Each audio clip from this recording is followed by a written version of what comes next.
This is the Township Board of Trustees business meeting. It is 7:32 and we will start with the Pledge of Allegiance. I pledge allegiance to the flag of the United States of America and to the republic for which it stands, one nation, under God, indivisible, with with liberty and justice for all. Roll call.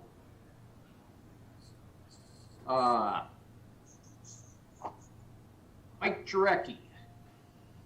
Here, present, Grozeal. Thank you. Udo Connor. Present here on Grosse Ile.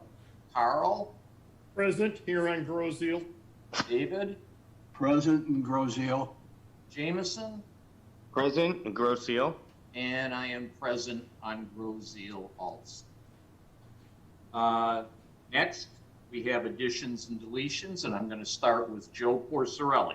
I'm here also, Grosse Ile, just so you know. Oh, your picture jumped around here. Oh, I'm sorry. Well, I'm here. Your picture wasn't there, and I was waving not for this. I was waving because I'm here. Okay. All right, we're all here, all on Grosse Ile. Joe, you have an addition or a deletion? Yes, I have an addition. I guess, Brian, would this be action item number 7? And you would want just the title would be Township Manager Discipline. Township Manager Discipline.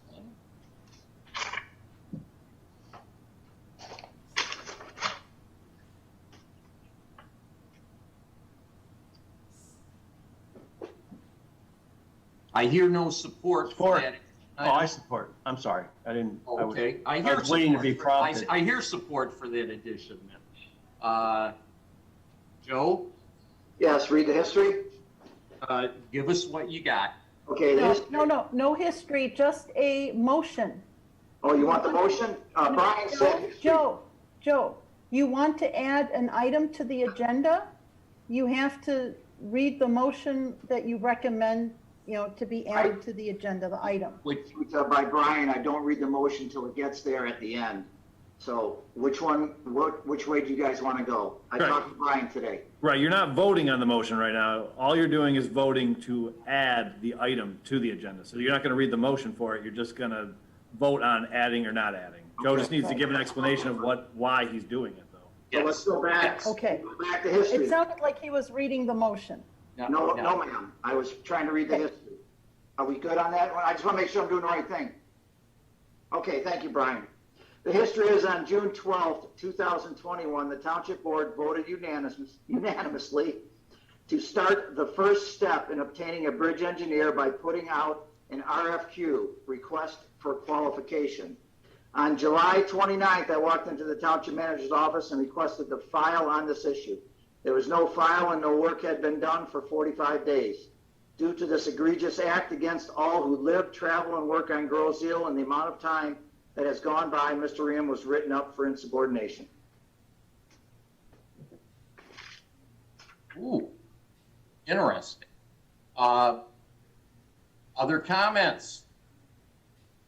Just clarification, by whom was he written up for insubordination? To the Township Supervisor who reviewed it with the Township Attorney who denied it, and that's why I am asking the Township Board has the right to review on this. So no, nothing was ever written up, nothing was ever investigated, nothing was done.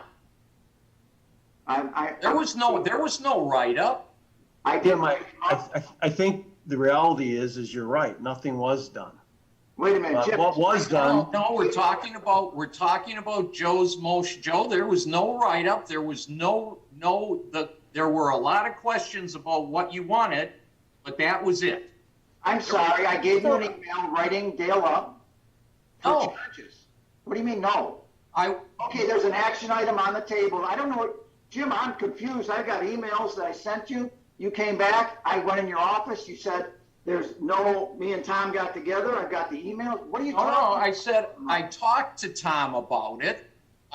That's it. I talked to him about Your issue, I didn't talk about the issue. It was not a formal issue. In my mind, it's not a formal issue. That's what this is. I'm acting tonight, I'm asking for charges preferred against Mr. Ream. That's the action item, and I asked to talk about it. I don't get what you're saying, Jim, because I can't understand what color the sky is in your world. I wrote him up. I have the email right here. Do you want me to read it to the public? You want me to read the Joe, email that's to the not, public?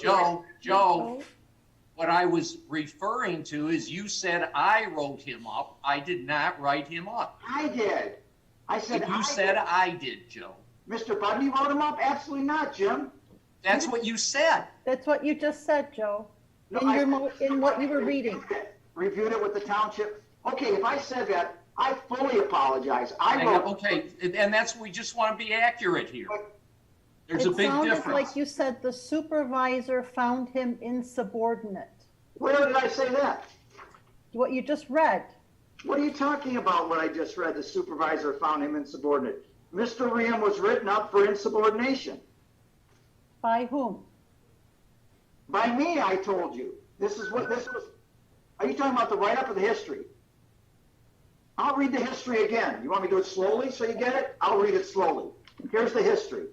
On June 12th, 2021, the Township Board voted unanimously to start the first step in obtaining a bridge engineer by putting out an RFQ, request for qualification. On July 29th, I walked into the Township Manager's office and requested a file on this issue. There was no file and no work had been done for 45 days. Due to this egregious act against all who live, travel, and work on Grosse Hill and the amount of time that has gone by, Mr. Ream was written up for insubordination. I did this. This is me. I said I. There was no Mr. Budney in here. There was no Township Supervisor wrote him up. Township Supervisor didn't write him up. I did. I agree with that. Okay, good. So now we understand. Now we understand. Other comments? Well, so what is the action item that we are adding to the agenda? You're asking me, the action item is for the board to review. Mr. Budney doesn't have the authority. He denied it. I went and talked to him the next day. Him and Township Attorney Assorti denied the action, and Jim stated his reasonings that he denied it. He put it in an email, and he also stated to me in his office when I spoke to him with Dale. Okay, but So- I still don't see a clear question that the board can vote up or down. The vote, Agenda you're going to item. hear the discipline issue. That's what I'm asking for. If you notice, that was the item. That was what I said. I was asking for the board. You want to hear the motion? So, Joe, you're motioning that the board have a disciplinary, I don't know if hearing's the right word, but that's what you're driving at here? First thing is, let me explain something. Brian told me I give him just a few words what this is about. The second step is the history. The third step would be the motion. The motion is, I move that the Township Board review and vote on charges preferred against Township Manager Ream for insubordination. I'm preferring charges on the Township Manager. I am allowed by law to prefer charges because he is a subordinate to one of 7 of the Township Board. I found this action. Okay, if nobody can write up Mr. Ream for not doing his job, then you guys really are confused. Joe, I think what we're trying to ascertain is what it is you're What is the asking us to add to disciplinary the action? agenda. Yeah, I'm asking that the board review and vote on charges. I will present it probably in a closed session. I'm sure Dale's going to want to close because he has that right to have it closed. And I'm going to spell out the charges, why I believe I fulfilled the elements, and what I'm asking. Because I can't put that all in the history. I can't put that in the motion. But I did put it in the write-up to Mr. Budney, who Mr. Budney stated him and our Township Attorney Assorti reviewed. Now, if you guys are going to debate whether or not a person can write up a township. Nobody's doing that. If you're confused of what you want, it's simple. We're going to have a hearing. I'm going to go over what I found, and you guys have a right to vote on it, obviously. or this thing first is not the hearing. This is to vote that it becomes an action item. I got that you have the right to vote on it if it's, to put it on as an action item. I'm confused that you guys are confused. You know exactly what I want here. You know exactly what is being done. You guys aren't dumb. You understand the rules. Yeah. What is it you're confused I on? think we just need clear language on what an action item is. Are you, You do? You need clear action. Joe? Carl, David, Mike, do you guys have anything to say? Jameson? Yeah, I guess I would support talking about this further. I think that 7 or 8 weeks is a long time for a township employee to sit on a legally binding motion by the township government. I think it's worth looking at and talking about.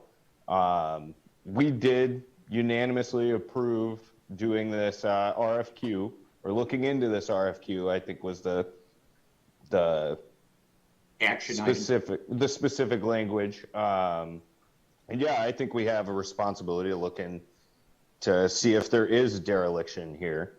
I don't think any of us are saying there is by voting yes to have a hearing, or maybe hearing isn't the right term. Clerk O'Connor probably knows the proper term, but yeah, I think it's worth looking at. I think we should add it as an action item. But you've come to the crux of the matter. Is Joe asking to add an action item to have a hearing? Is this an action item to cast judgment on the township manager? I mean, what exactly does he want the motion to do? Brian told me I give a short history after I give the few words to explain exactly what it is. I did a brief history. I'm going to explain it again to you. I wrote up Mr. Riem. You can laugh all you want. Joe, I think we're talking at cross purposes. If you want to be disrespectful to me, that's fine. Joe, you're being disrespectful to me by saying you would read it slower so I could understand. The problem is we don't have an objective. There is no goal to your action. There is a goal for you to hear this and make a decision on it, okay? So The way you're reading it, I cannot vote on it. It's not a request for an action. What do you mean it's not a request for an action item? Where have I not fulfilled that request? Did somebody, okay, I'm brand new at this. I'm brand new at what action items are. Please, somebody tell me. You know exactly what I'm trying to do. If you want to play defense attorney, you can do that too. I already got that from Mr. Budney. Joe, you got to say, I motion that we do X, Y, Z. This was my motion. I move that the township board review and vote on charges preferred against township manager Riem for insubordination. Jim knows I wrote him up for insubordination. I'm asking you to review it and then vote on it. Okay, so Joe, your action item would be an action item to review a township trustee's write-up of insubordination. Do we want to hear this at tonight's meeting, yes or no? That is what we're looking for. A very That's my simple motion. Brian, write that down. That's my motion, what you just said. You can write that down, Brian, but we don't read the motion, Brian said. Until you get down to number 7. That's what Can I just add a few words? Jim, go ahead. I'm sorry. I think maybe the Mike, attorney should. go ahead, Mike, because I'm a little lost on this. When you're taking disciplinary action, there are steps, especially if you're taking disciplinary action against an employee, there are steps that have to be followed before you come to any discipline. Everything we've received so far, Joe, had an actual end game to it. The discipline was X. Yes, I requested discipline. I requested it. That's correct. Yes. A specific thing. I fulfilled the elements of the write-up, and I came in and talked to you about it. You guys, if you're going to play legal games with me, that's fine. I mean, Jim, I get it. What I'm asking is we review. I'm going to ask Thomas Sorty. Okay. Yes. To jump in here, because there's liability involved in this, Joe. The liability involved, okay, Jim, there's liability. There's liability in everything. The bottom line is.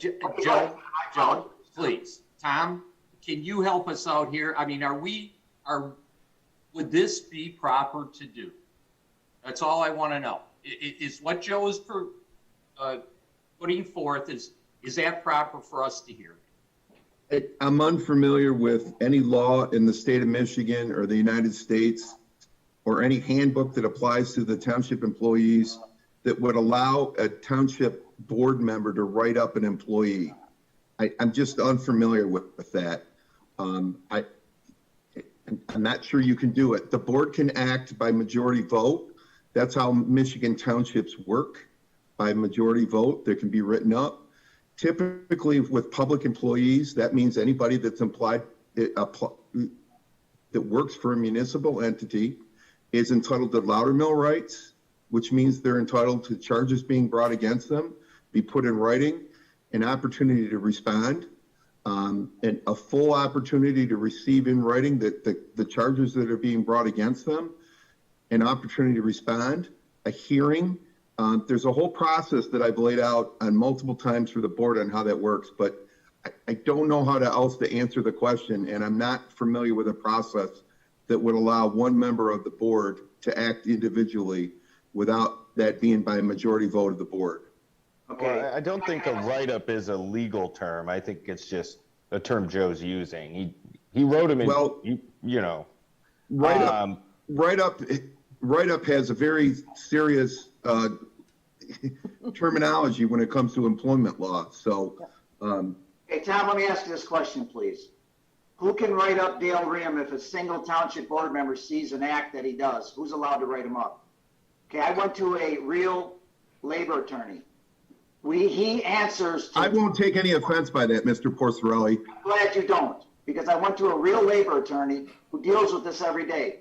Dale Riem answers to the township board by law, which means 1 of 7. If we find an egregious act that he has done, an individual from the township board can write up, and you know what write up means, for some type of charges. He gets a hearing from the township board automatically.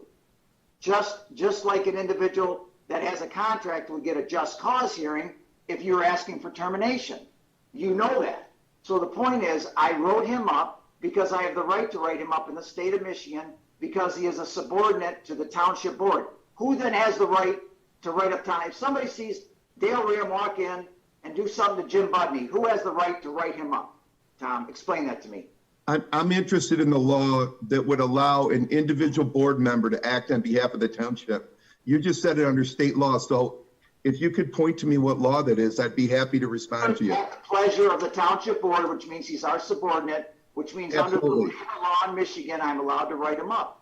Look, this comes What from- law, Mr. Porcerelli? Well, I'm going to quote you, though. I've been quoting laws that I've been right lately, and who's been wrong. The point here is, Tom, explain to me.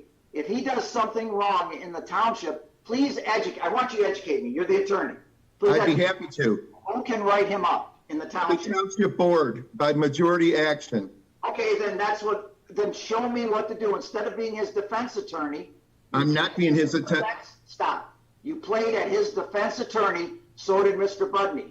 You guys are coming out and you're showing me something that's not correct. But you have the right to do that because he could have the votes. You should have called me and said, Joe, this is what you have to do if you want to write somebody up and this is how to do it. You played defense attorney as opposed to the township's board's attorney, Tom. He did Well, not play defense Porcerelli, attorney.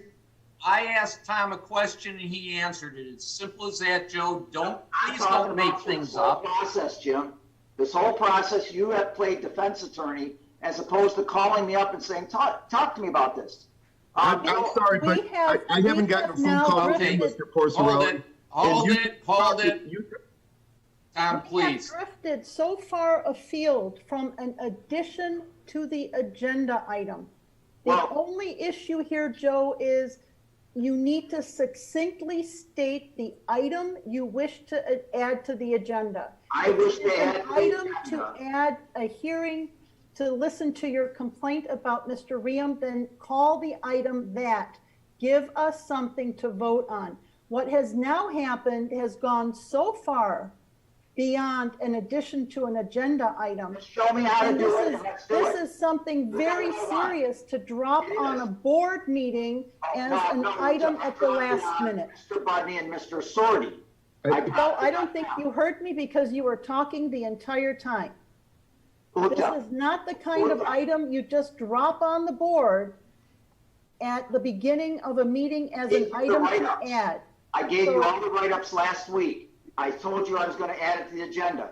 Mr. Riem can have a hearing in front of the township board, which again, probably in closed session, and to hear this. Then I want you to educate me, Uta. I want you to tell me how to get this to the board. And if you don't want that, then you're showing bias. You're being. No, I'm not, Joe, I'm trying to tell you, adding an item to the agenda is not debating the item. It is not supporting the item. It is not arguing with all the other people on the meeting. You're simply asking us to add an item, but you have not given us a succinct item to add. You have given us accusations, you have given us a lot of information, but you have not given us an item that we can vote up or down to add. Uda, can I say something? Could Yes. you said it very succinctly already. Could you just repeat that? And can that be the item that we are going to, however you said it, your exact word, you did a really nice job. Just restate it and that's what we'll vote on. And you know where Joe wants to go with this. He wants to have a discipline hearing. You're on mute, by the way, a discipline hearing on Mr. Riem. And he wants us to take a vote on it to get the ball rolling. Then I would like to hear Joe say that. It's not my action. And I'm even gonna apologize to you, okay? But I see what's occurring. What I need from you is please explain to me how we can go into again, it'll be a closed session probably, a hearing to hear what I have written up and what I have found. And I'd like to have that done tonight. You tell me how to do that. Now, Brian and you couldn't even come up with the same way to do this. So now I want you to tell me. I believe Brian. I believe what he said is correct, that motion shouldn't have been even read yet till we get to 7. But please tell me how to get this on. You educate me. Educate me. Thank you. Joe? Yes? Yes. What Brian told you is correct, but you started your discussion with a history and you didn't give us an action item that you wanted to add to the agenda. Okay, I gave you. You need me to give it to you. Then I will simply say, Mr. Porcerelli moves to add to the agenda an action item to discuss his wish to censure, or whatever word you used, the township manager at a future meeting. That's what I understand you want to do. If I may, it Yes. sounds to me like what we really want to do is have a discussion of whether there should be anything. No, we want. There is a disciplinary action to go into. And if there is, then you would have an action item to do. No, Jim, I don't want a discussion. I want this to go into a closed, again, a session, which will be closed, to hear what I have and what I found, and then the board can say if what I found should be something that merits some type of discipline. But That's you're what I want. talking about a personnel matter, and if that is what you wanted to do, then I think from the beginning, we should have requested a closed session to discuss a personnel matter. No, we And can. then that would have to be the employee asking for that session. You're correct. No, yeah, that's when we talk about the meat and potatoes, not the action item, the history. No, that's all public, absolutely public. All of this is I've not done my homework. public, though. Yeah, that's public. And Mr. Sori, I'm sorry, the problem is here that you guys know I'm brand new to this, but I'm not brand new to writing people up. I know when I see an issue. Okay, so if you're telling me I didn't dot my I and cross my T on this issue, and my professional labor attorney is incorrect, I apologize, Mr. Sori, on TV to you right now. Okay, I do.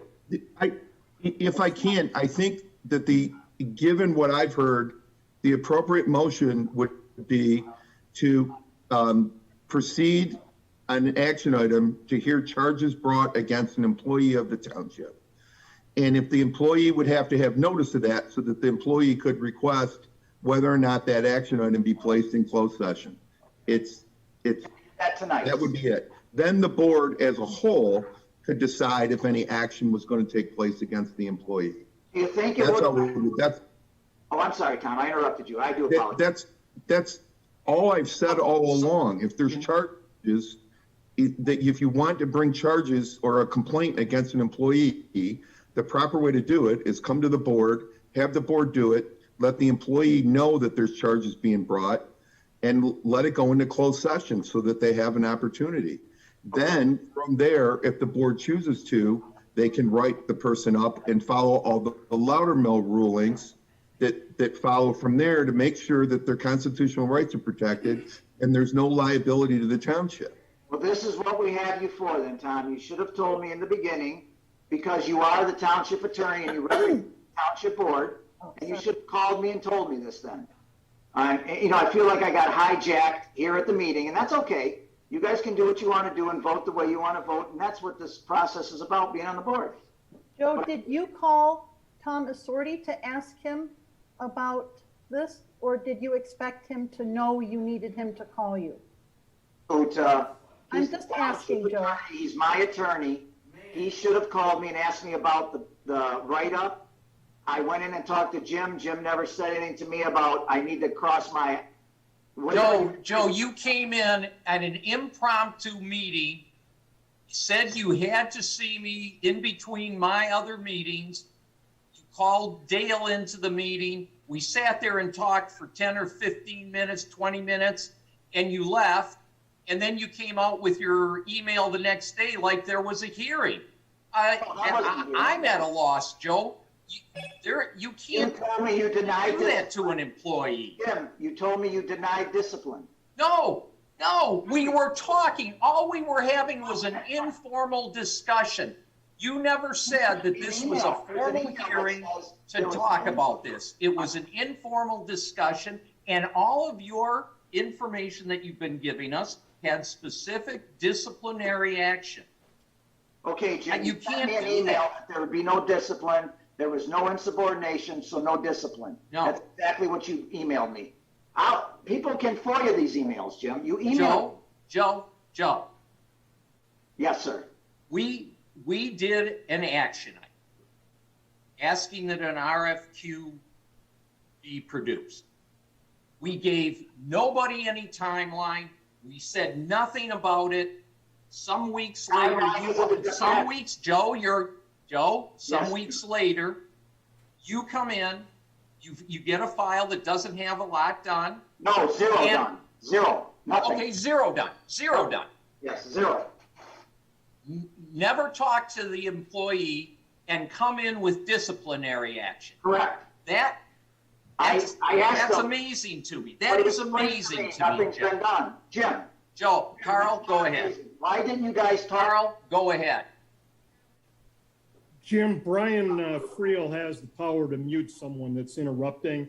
I frankly am finding it impossible to understand when two people are talking or three people are talking.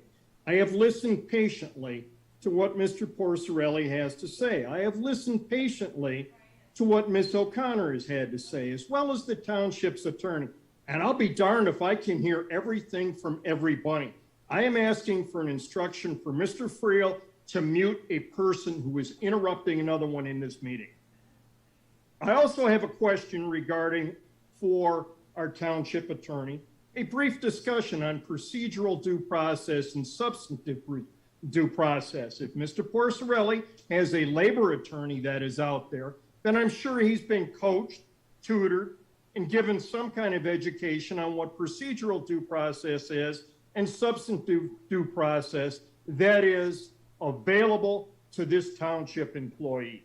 I'd like to have a response to both of those, please. By whom? By me? Well, let's start with Mr. Friel, if he has the ability to mute someone who's interrupting. Yes, I do. But since And I'd it's like to hear not, from Mr. Assorti about township responsibilities Carl, under let the Brian Constitution. finish. Let Brian finish. What were I'm you sorry, I saying, thought he was Brian? done. Yes, I do have the ability to mute, but technically it is the supervisor's meeting, so it's, if I you will- guys want to give me the ability to do I that, want to that's give, fine. okay, we will use the ability Okay. to mute if someone's, just Got it. while the other person's speaking, and then you bring them back. Okay, no problem. Carl, can I? Tom? Oh, I'm sorry, Jim. I thought Yep. you were waiting. Carl, you had And then the the question second, for the Tom. second question is for a discussion, quick tutorial on what is required by procedural due process and substantive due process of an employee of a political subdivision of the state of Michigan. Sorry, Carl. I'll answer that. No, sir, I want to hear it from Mr. Assorti. Oh, I'm sorry. Okay. I did not ask Joe Porcelli for a legal opinion. I'm asking Mr. Assorti. My mistake. Tom? Sure. So You- under Loudermill versus Cleveland Board of Education and the progeny of cases that proceeded after that, you want me to proceed? I see Mr. Porcelli's turned off. Anyway, public employees are entitled to, they have a First Amendment right to speak on certain levels. They have a 14th Amendment right. They have rights associated with their job. Their jobs, once they're a public employee, they have a property interest in that position. That's the law in the state of Michigan under the United States Supreme Court.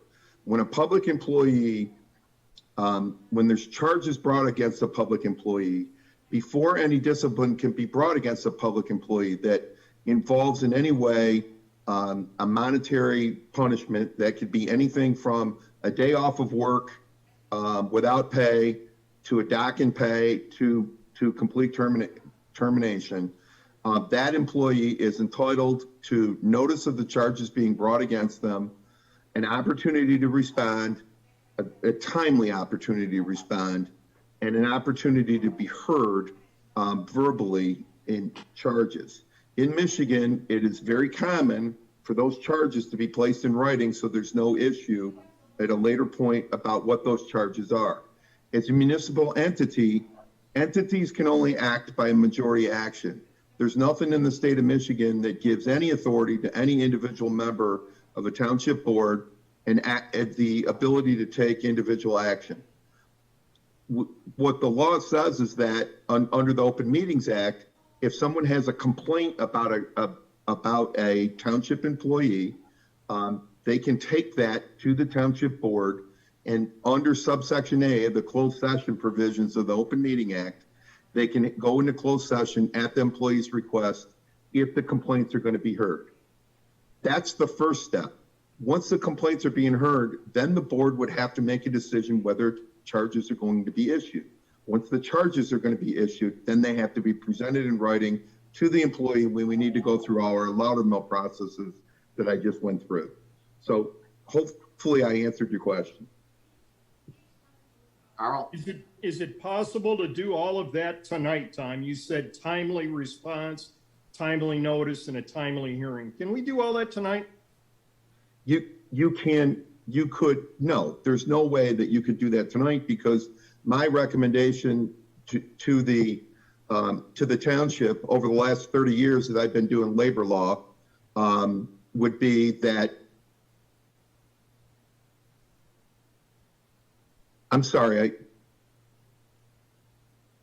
over the last 30 years of doing labor law would be to suggest to you that those charges be placed in writing. So I don't know how you could do that tonight. And you Comment. Oh, I thought you were done. I thought you were done, Tom. Can I just make a comment? Carl? Okay. Yeah. I see Go ahead, exactly Joe. what you've done tonight. I see exactly, Tom. It would have been prudent for the township attorney to call me and say, Joe, if you want to charge an individual with something, this is how you do it. The write-up was very clear on what I wanted. The write-up was very clear on what the township manager had done for me to come up with this. It was very clear that I used, and everything I did was done appropriately, how an individual is written up to the body, okay? I don't have the right to discipline. The township board as a whole does, because Dale answers to the township board. I see what's happened here tonight. You've used yourself as the defense attorney. No one called me. No one explained. So you could hijack this tonight, but that's okay. What I'm going to do is make it easy. Uta, you can keep laughing. That's good too. I'm done, Tom. I'm going to ask that this be withdrawn. Fair? Fair enough? Jim? Mr. Supervisor, can I ask, Mr. Porcerelli said he talked with an experienced labor attorney, but what that labor attorney advised him we should do, if it was something different than I suggested, because if it is, I'd love to hear it. Yeah, I've been telling, it's funny because I've come with my research and I've been scoffed by it, but I've been right. So the problem is here, I'm going to ask Mr. Budney, or do I ask the clerk? I would like to remove this, or do I ask Brian Friel? I want to remove it. I see what's happening. What will happen is, I get it. I see it. I see what's happening. You could have called me, Tom, and explained this because I'm a brand new board member. And if this is all correct, you could have called me. You represent me, Tom. You're the township attorney. You aren't the defense attorney for Dale. It's quite clear who the defense attorneys are on the screen. So I'm going to remove it. I'm going to make this easy. I'm going to remove it, and end of story for this issue. Brian, are we clear on that? Brian? For it to be off. Yeah, absolutely. Brian, this will not come to a vote. Joe has withdrawn his addition to the move on to the action items. Thank you. Mr. Supervisor, Yes, Ms. O'Connor? I don't want to belabor this, but Then I would ask that you don't. Okay, but Mr. Porcerelli has indicated that this is some sort of. I understand that. We're not going to get into that. We can talk about that off screen. We can talk about it with him, and I hope we do. I want the public to know. Not here. This is not what this meeting is for. Well, I'm sure the public will be happy to see this. They know what's happening. Joe, the problem is the public isn't going to understand. Sure they will. They understand. People No, aren't. they don't. Not what No, you people put aren't- forth something, and that's not the whole picture, unfortunately. Okay, Jim. Anybody else have an addition? I do. Carl, do you have an addition? I would like to ask Mr. Assorti what the winning lottery ticket is for tomorrow, if he's that clairvoyant. Okay, Carl. But I have Carl, nothing come on. further. Carl, the levity is appreciated, but let's Nothing try further. and move on. Any other additions or Jim, deletions? I have an addition. Can you hear me? Yes, Mike. Okay, I'd like to move to add a approximately 10-minute presentation covering the interview process for our next chief of police, where Ken Pellin was unanimously recommended by the commission. I'll second that. Discussion. Discussion is, Have a vote. we've been working. Discussion first. It's been approximately 6 months, 7 months. We've been without a chief of police. There's a lot of discussion about the process. The process was in accordance with 6710. And we think the board deserves to hear from the commission. And I'm recommending that we provide them a presentation, and we could do it tonight. Comments from anyone else? We've of course, as a board, have seen this and responded.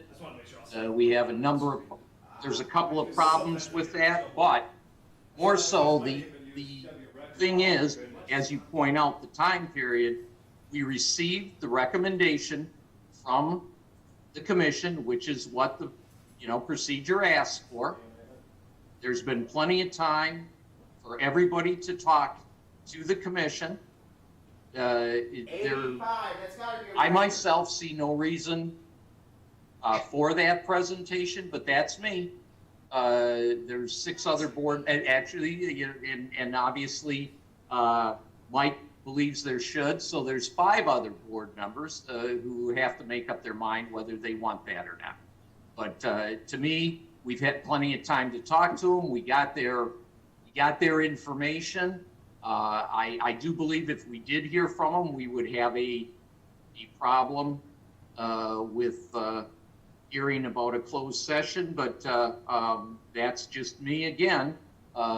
Everybody's got to make up their mind, and we'll be dealing with those things in the near future.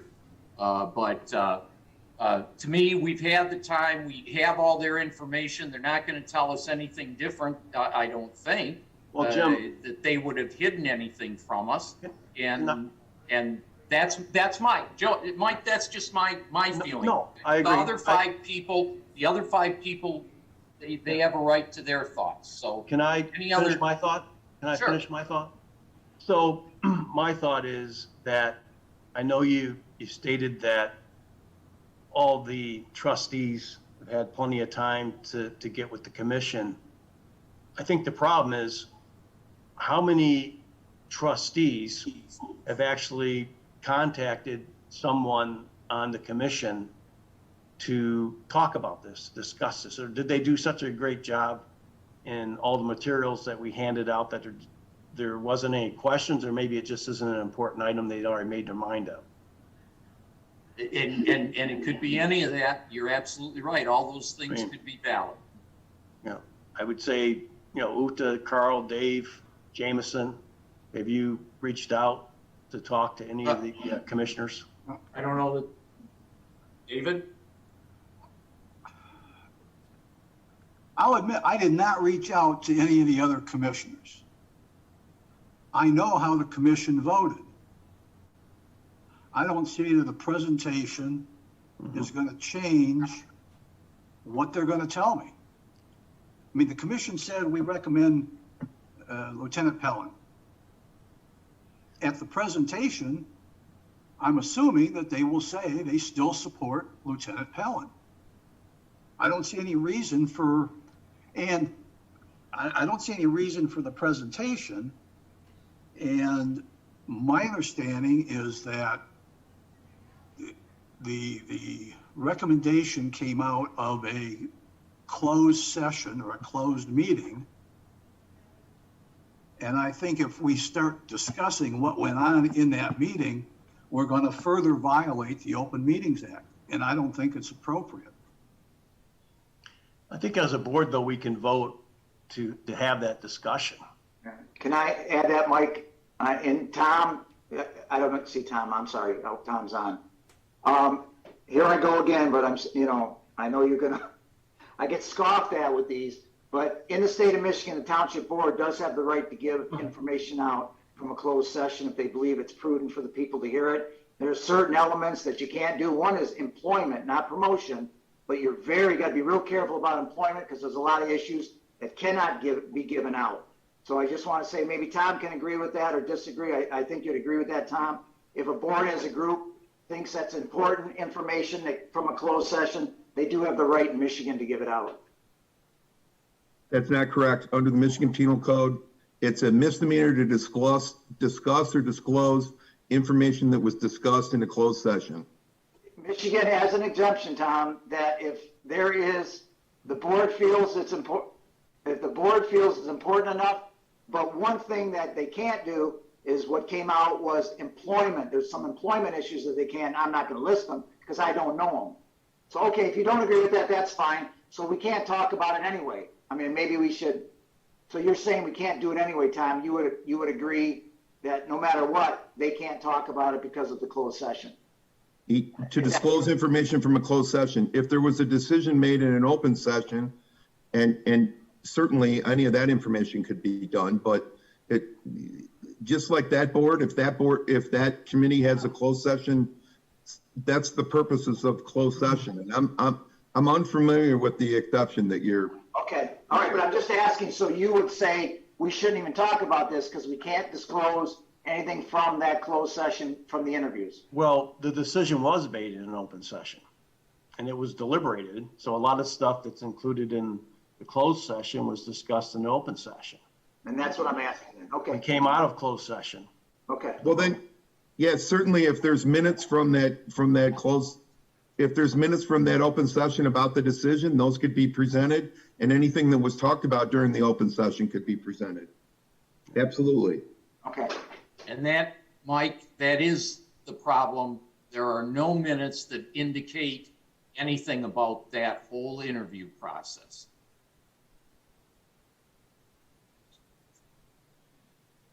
Okay. So that's why I have the, That's why I'm very curious as to Worried about why very few of the other board members have reached out to contact any of the commissioners, except for, I think, Jameson and Mr. Porcherelli and Jim myself. yourself. You were, had I was numerous probably the first one. opportunities.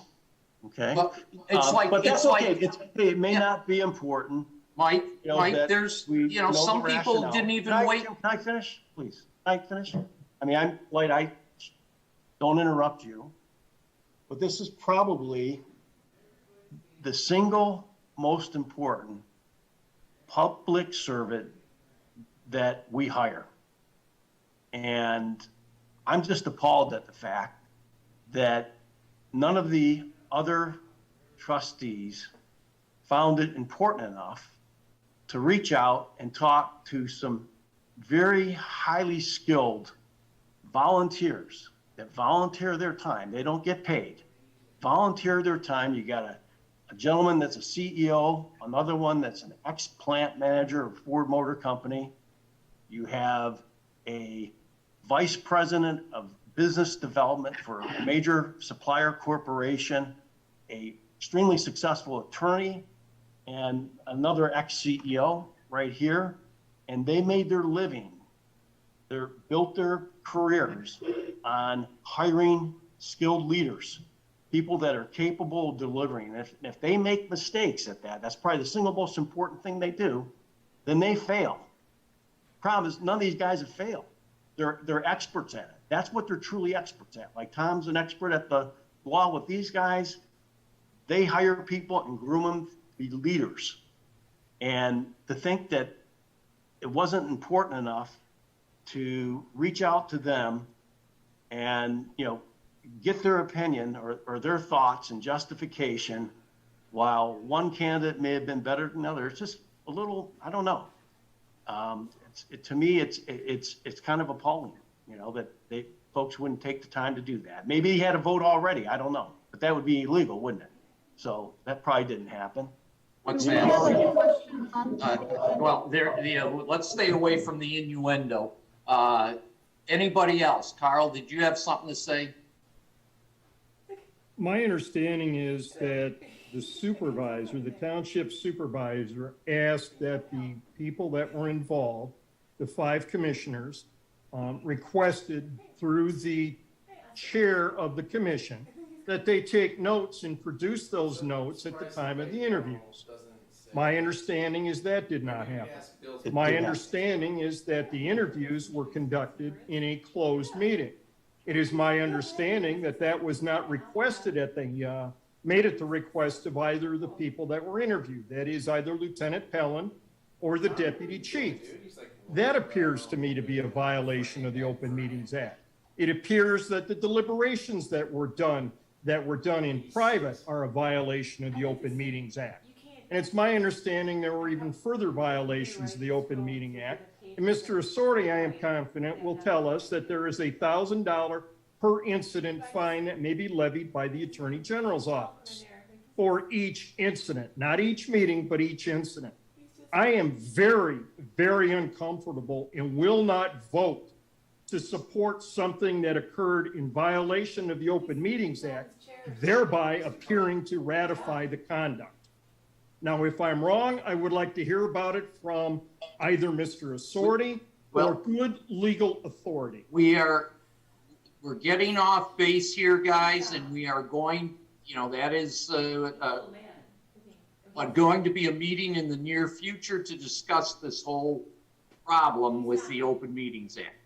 Right now, we're dealing with Mike's request to add an item to hear a presentation from the commission. If there isn't any other comments, I suggest that we vote on this. Jim, real quick. Yes. Just Yes, say, Jameson. I guess I'd like a presentation about the process that they used.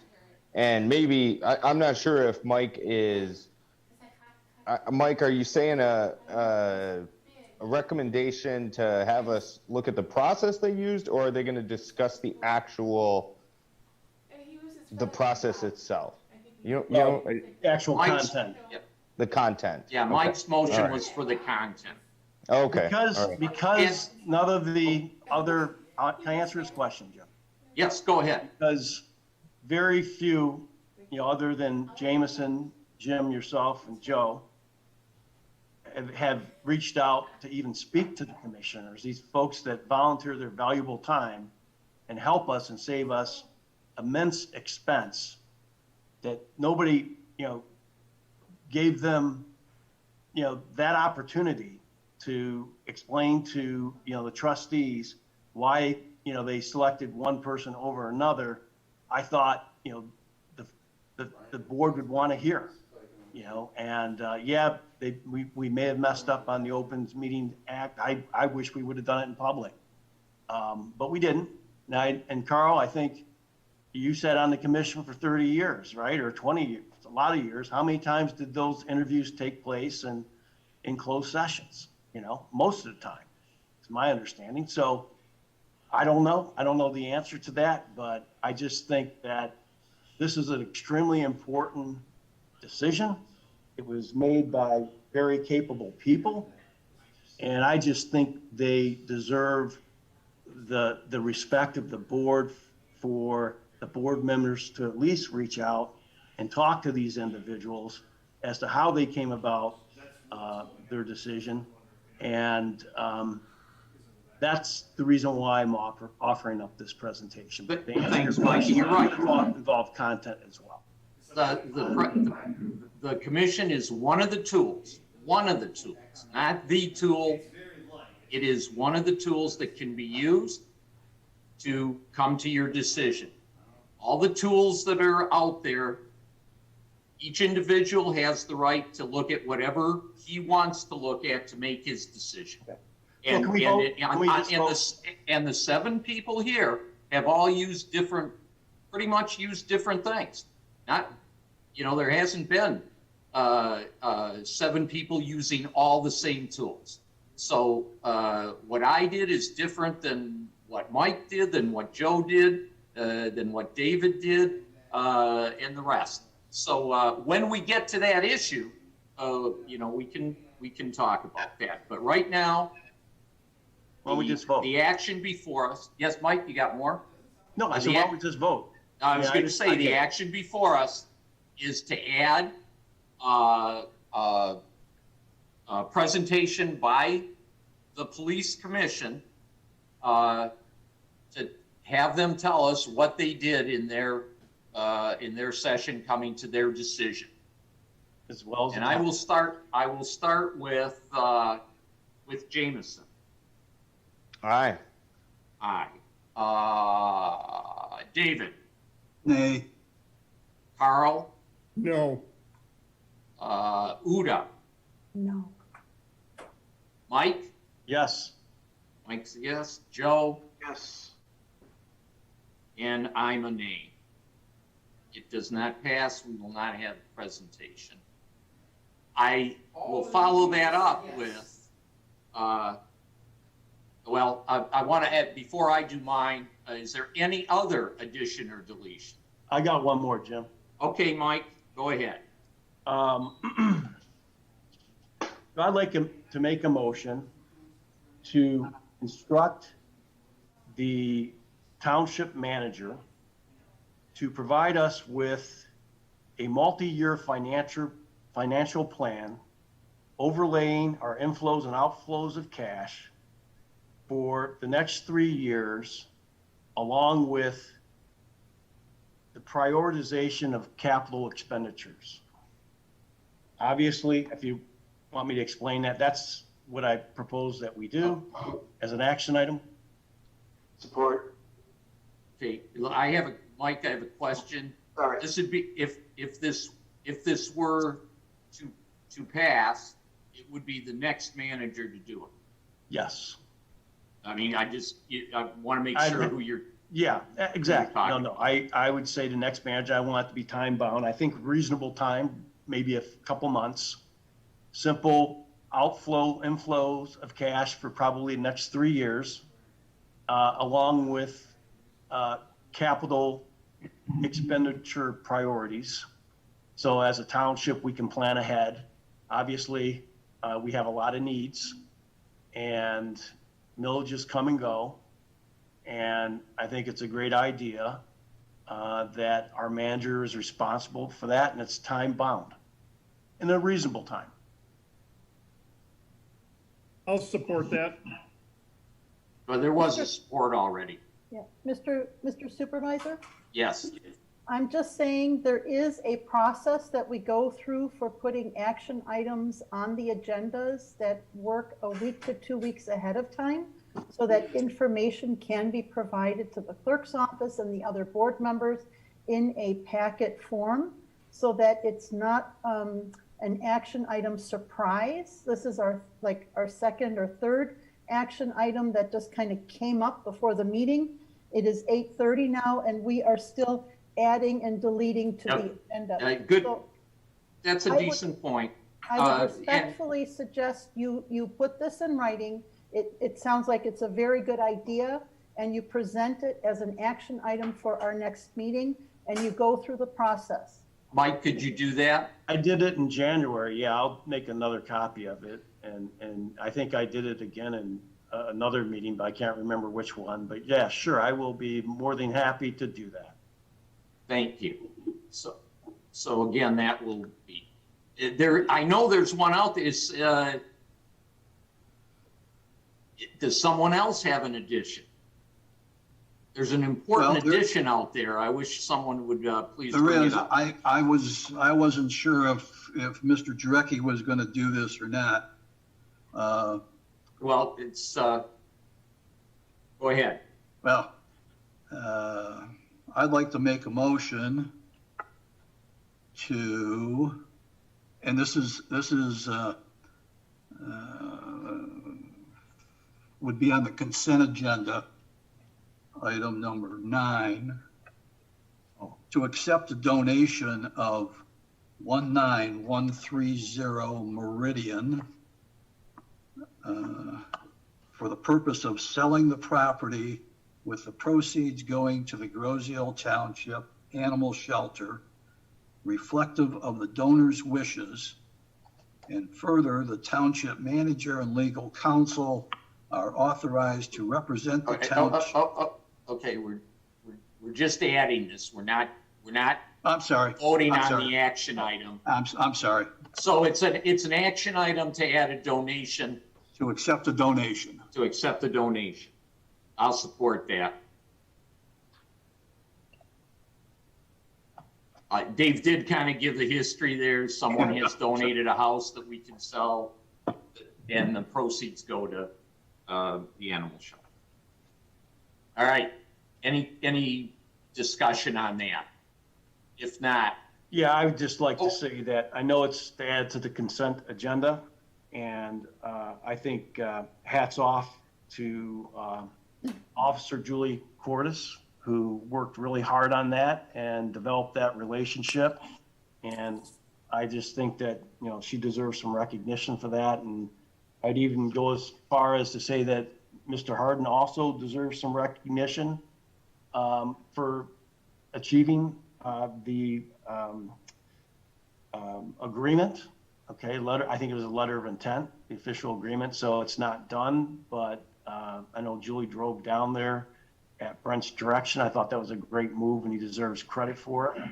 And I just wanted to make sure that they got it. Well, and if we're going to give out credit, we also need to give credit to Mr. Ream, who had manned that whole thing. So credit to all of them. Can I just, Anything else? Anything else, Mike? No, that's it. Okay, Joe. just one quick thing. If it gets added to the consent agenda, can we talk about the item, or do you want to take it off the consent agenda and add it as an action item separate? But we have not yet voted to add it to the agenda? Yeah, it was presented as to be put on the consent agenda, and that's where we're at with from Mr. Nadeau. Sounds like a no-brainer. Okay, Joe, did you have something? No, just real quick. This is absolutely amazing. I've never heard this in my life.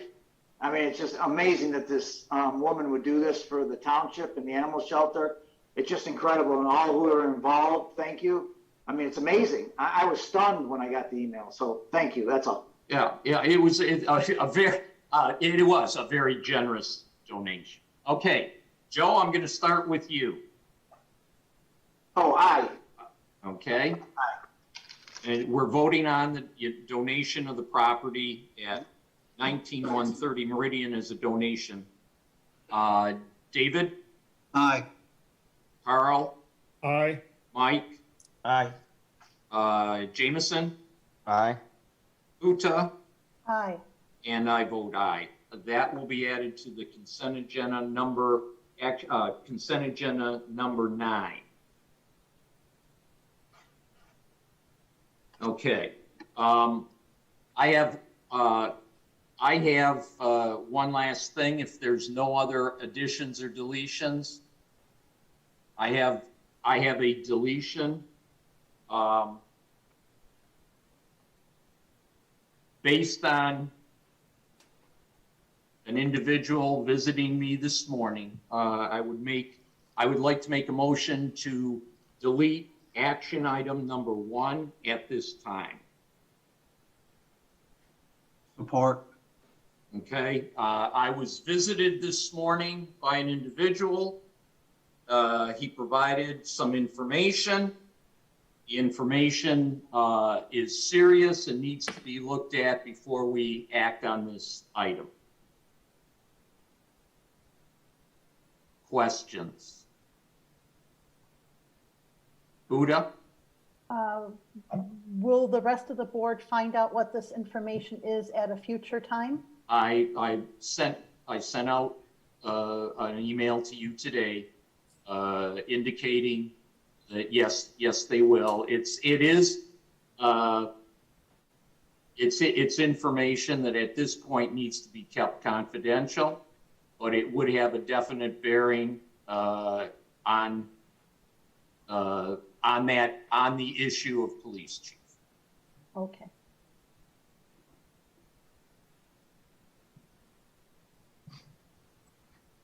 Did you need a support for that? No, I got a support. I'm just looking. No more questions on that. I'll go to a roll call. Uda? Aye. Carl? Aye. David? David? You're muted, Dave. David? Aye. Mike? No. Joe? Aye. Jameson? No. And I vote aye. So that issue will be taken off at this time. And I will say that we will make haste to look into this and get the bottom of it. And there's nothing to preclude us from having a special meeting rather than waiting until the next board meeting to handle this issue. This is an important issue. Everybody's been waiting for it, and there seems to be one roadblock after another. Like I say, this happened this morning. And I was, one of the worst feelings was after talking to the individual, and I feel the individual is a credible individual, that I couldn't see any way around not asking that this be deleted. So Action item number 1 is deleted. Okay. So,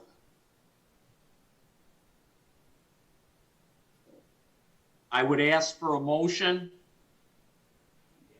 to approve the agenda as amended. So moved.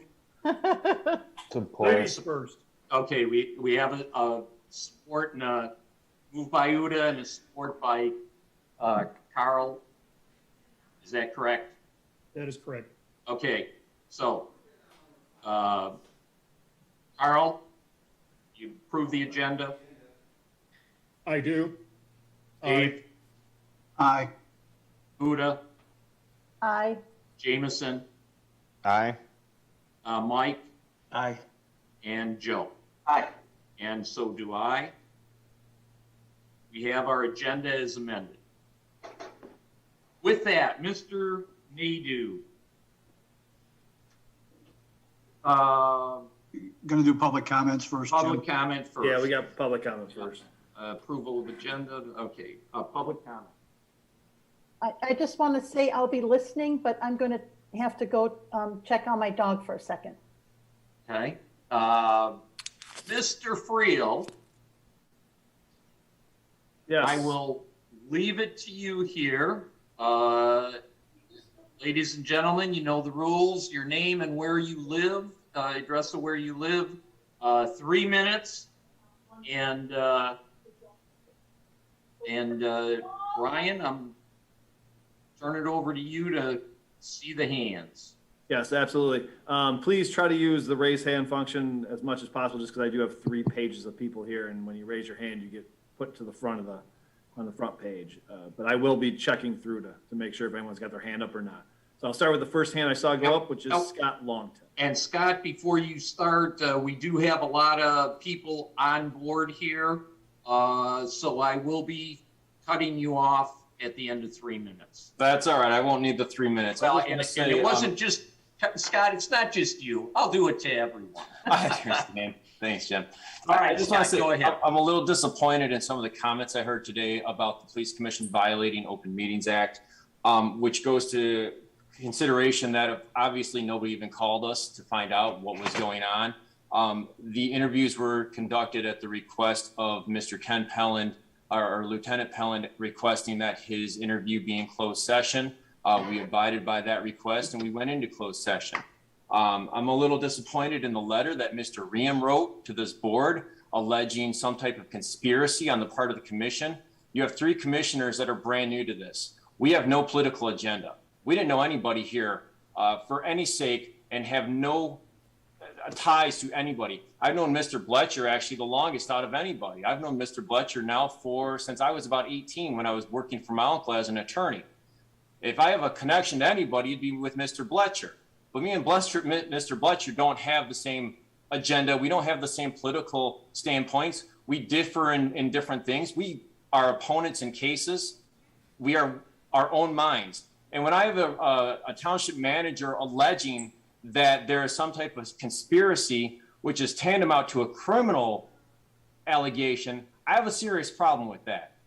So with that said, there's going to be a letter written to the Attorney General about Mr. Riem in his public position, wherein he wants to allege some type of criminal conspiracy on the part of the Police Commission. So we'll let the Attorney General deal with Mr. Riem when he wants to use his place of position, his authority as the township manager. I'm glad Mr. Ream's smiling here because I don't find any of it funny, and I don't think he will either. But when you allow a township manager to write a letter of that nature disparaging a commission, there's a serious problem there. When you have 3 commissioners who are brand new, but you have the same problems going on, where's the problem lie? The problem is not with the commission. The problem is with other people. I have nothing further. Thank you, Scott. Okay, next up, Maureen Flavin. Hi, good evening. Oh. I just wanted, Hi, go ahead. Good evening. I just am concerned that hearing that nothing has been done regarding the bridge RFP. I just believe that's outrageous. This was brought up last month and still nothing has changed, nothing has moved. This issue is driving, no pun intended, the lives of islanders. And if you've noticed, the houses on the island aren't selling as quickly as other areas. And I'm sure that has to do with the bridge being a major issue for people to come to look at homes here. I believe you're being derelict in your duties to voters and township residents by not pursuing this. Secondly, I would have liked to have heard the presentation from the commission to understand their authority under 67.1. It's too bad that some board members don't think this is important enough for the public to hear or that we would understand. Thank you. Thank you. Okay, Brian Loftus. Well, Hi, Brian. Whoa, hey, Jim. Jim, you're on the other side. Yeah, I'm enjoying every second of it. And as I said in the, I think I sent you a text, or I left you a message. I do owe you one, buddy. Yeah, yes. Thank you for that. So this, I just learned that this will be Dale's last meeting. And I'm just going to take a trip back. You know, I worked with Dale for 12 years as township manager and myself as supervisor. And Jim, you were there for 8 of those years. But it starts out with like the ink was barely dry on the oath book when Michigan went into a recession, and township incomes were reduced by about 20%. Dale took positive action. He made staff reductions. He made some service. I won't call them reductions, but certainly we had to reduce a little bit. We got through the bridge lawsuit. We got through the SSES lawsuit. We avoided a lawsuit on the taxation of the country club, which was our largest taxpayer at the time. We added miles and miles of water and sewer. We received several American Public Works Association awards for the quality of the work that was done. And Jim, you were there. You were the liaison to the DPS commission. These aren't small things. And we paved several miles of roads. We chip sealed. First community in Wayne County to chip seal a road to preserve its life. We even got 2 bridges fixed, although not the one everybody has in mind. We improved the robust electrical reliability in the township. We we made a lot of improvements in the recreation department. We promoted women to management positions that weren't in those positions before. So Dale, thank you for making my job easier. You made the town better, the township better. I learned a lot from you. I think the board members who chose to listen learned a lot from you, and you did a good job. Derek, you got a tough act to follow, but Derek, I know you're well capable too. So I feel good about the future of the community. But Dale, from me as the former supervisor, thank you. And then I'll hand it back to Brian Friel. Thank you, Brian, for your comments. Okay, and just a reminder, please give your name and address when you come on. Next up, Dan O'Reilly. Mr. O'Reilly. All right. Hey, everybody. Dan O'Reilly, 8720 Middleton Court. Just want to start off with saying what a circus that was in the beginning here. I've been a few of these and never disappoint. So I just want to point out a couple things. So an observation from earlier, I believe it was Joe was trying to make a request. You guys seem to have spun him around for like a half hour, while some others had difficulties bringing up what they were trying to do. And you like handed them, you know, hey, say this is what the motion is. I just kind of found that odd. But anyways, that's not what I'm here for. I want to reiterate, like, you guys work for the people of the township, right, of Rosio. And one thing that struck me as very odd is, while you guys may have seen the hiring presentation for the police chief, the people have not, right? We're the ones that should, you know, you should have said yay, yes, to see it, because we haven't seen it yet. So why would you suppress the process that was taken for the police commission to make a recommendation? Regardless of who was chosen, it just seems ridiculous to me. It seems, right, this is an observation for me, it seems that you guys are serving each other instead of the people. You've been dragging this out for months on a debate on who should be put in as police chief. While you think there's no issue with the interim chief, there is, right? We want stability. We want to know that the person in charge actually cares about his or her job, and that the decisions that they make today, they're going to be around to see the consequences or the success of any decisions that they make. What we're seeing right now is the exact opposite of that, right? We all know what an interim, CEO does, right? They're not all in it. We want to see the stability. We want to see that permanent person in place. That's all I have. Thank you for your time. Thank you, sir. Okay, next up, just all I have is the name Brian. I'm not sure if that's me or not. I think Yes, it is, sir. That is you. Okay. Brian Stone, I live at 22159 Meridian. And I've been watching a few of these. I supported every single one of you guys sitting up at that table this last election. And I campaigned for you guys. You didn't know about it, but that's okay. That was my choice because I wanted some changes. And I was particularly concerned about the police department and the commission relationship with the township board. It always seemed to be contentious. And now we're in August. We've been without a police chief since before February. We trust our commissioners to make the right choices. They made a sound recommendation, and yet you still haven't hired the police chief. You still haven't promoted. You guys work for us. We elected you to be our voice because we all can't just stand in a room and yell and point at each other. But you're not listening to us. We have a commission established that put together a unanimous recommendation. So what I say to you guys is, get organized. An agenda shouldn't take an hour. Hold your meetings. Do the right thing. Promote Lieutenant Pellin, the chief, like he was recommended. Let the commission do their jobs. And you guys be our voice. Please. Thank you. Thank you, Brian. Okay, next up, Paul Anderson. Thank you.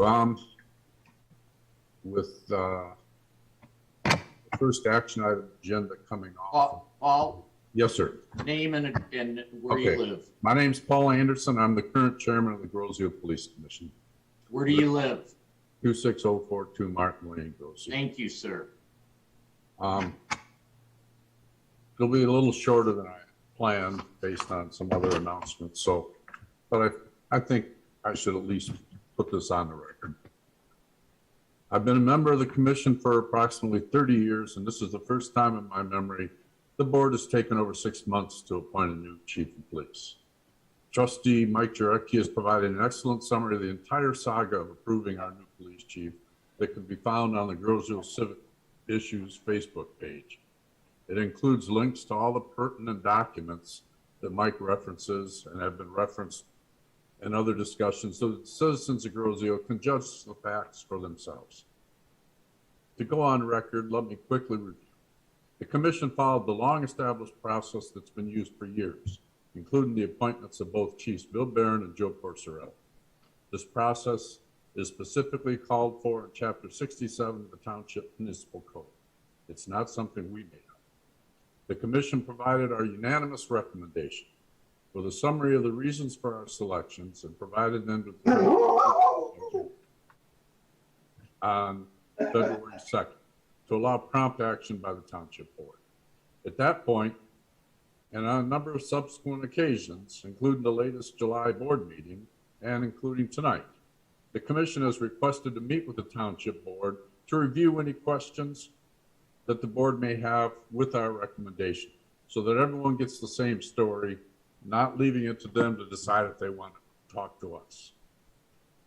That meeting's never been scheduled, nor has the commission been provided any specific information regarding issues the board may have with the recommendation we made.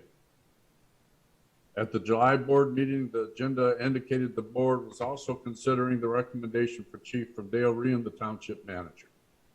It must be pointed out there's no language in the Township Municipal Code or any other township ordinance providing for that process.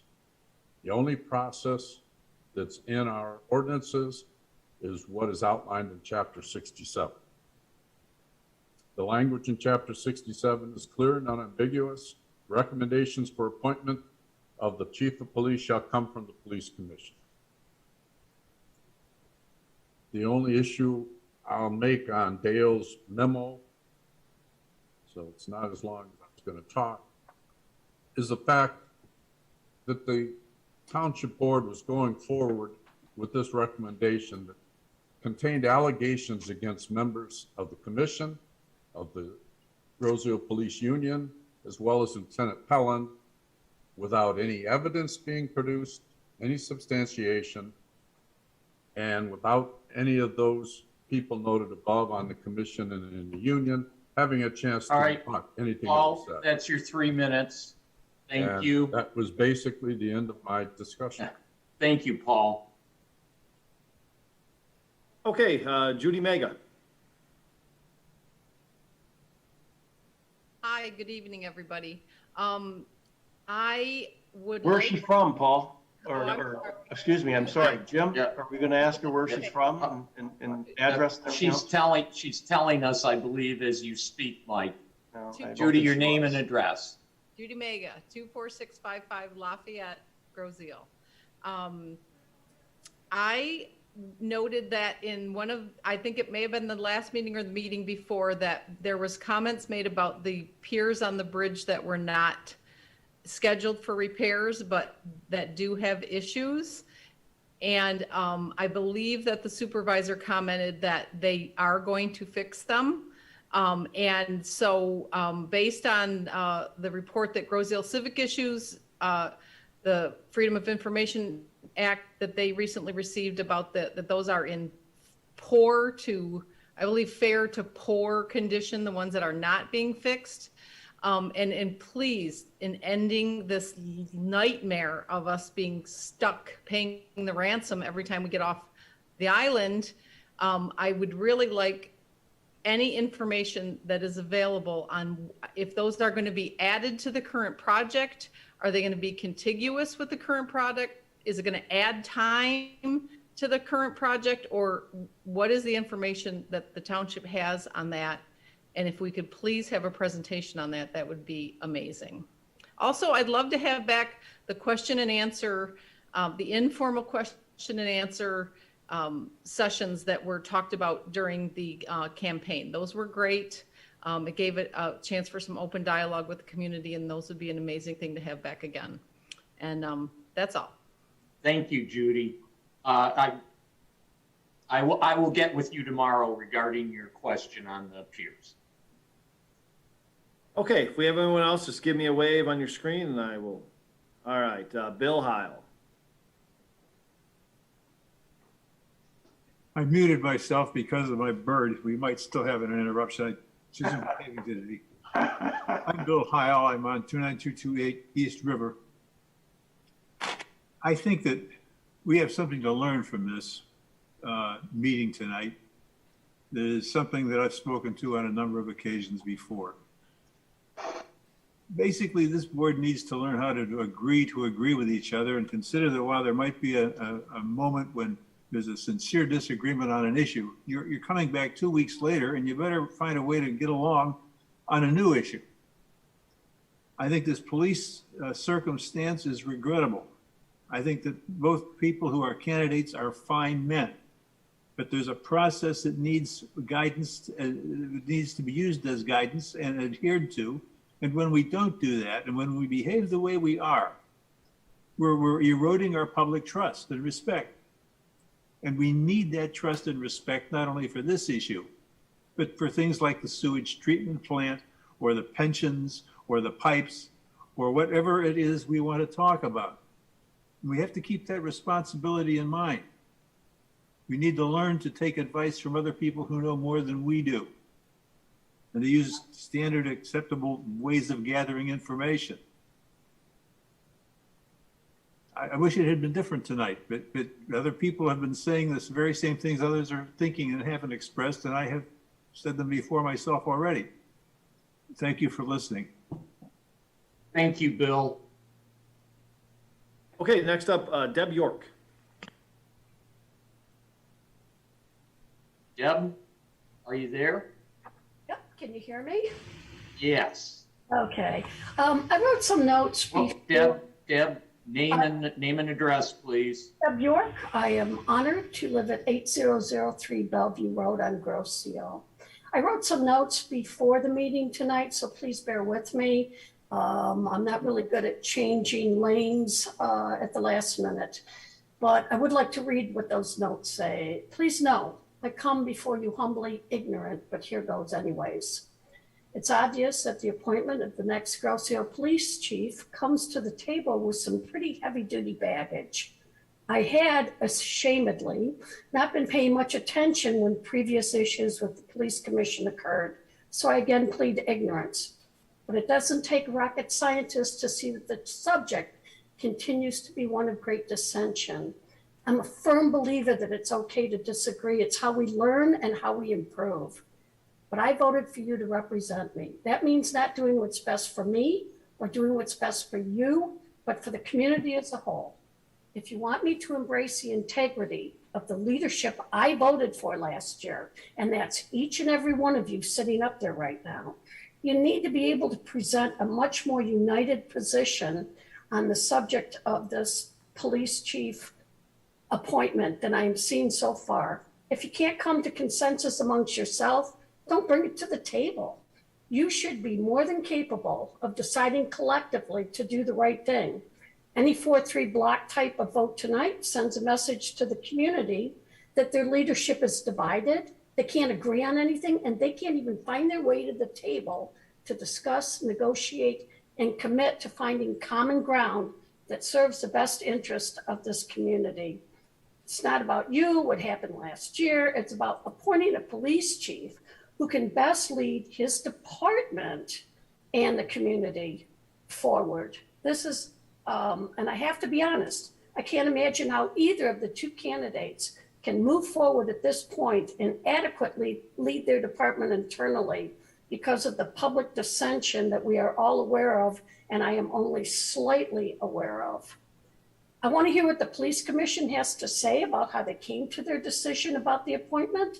They were charged with that assignment. I want to hear what they have to say. I feel I deserve it. I, for one, am committed to being part of the solution, not the problem. I expect nothing less from the leadership I voted for. And if you can't figure out how to do that, for heaven's sakes, it would be money well spent to bring in professional assistance to help you find a way to better achieve this. Our community right now needs strong, ethical leadership in some pretty crazy, outrageous times.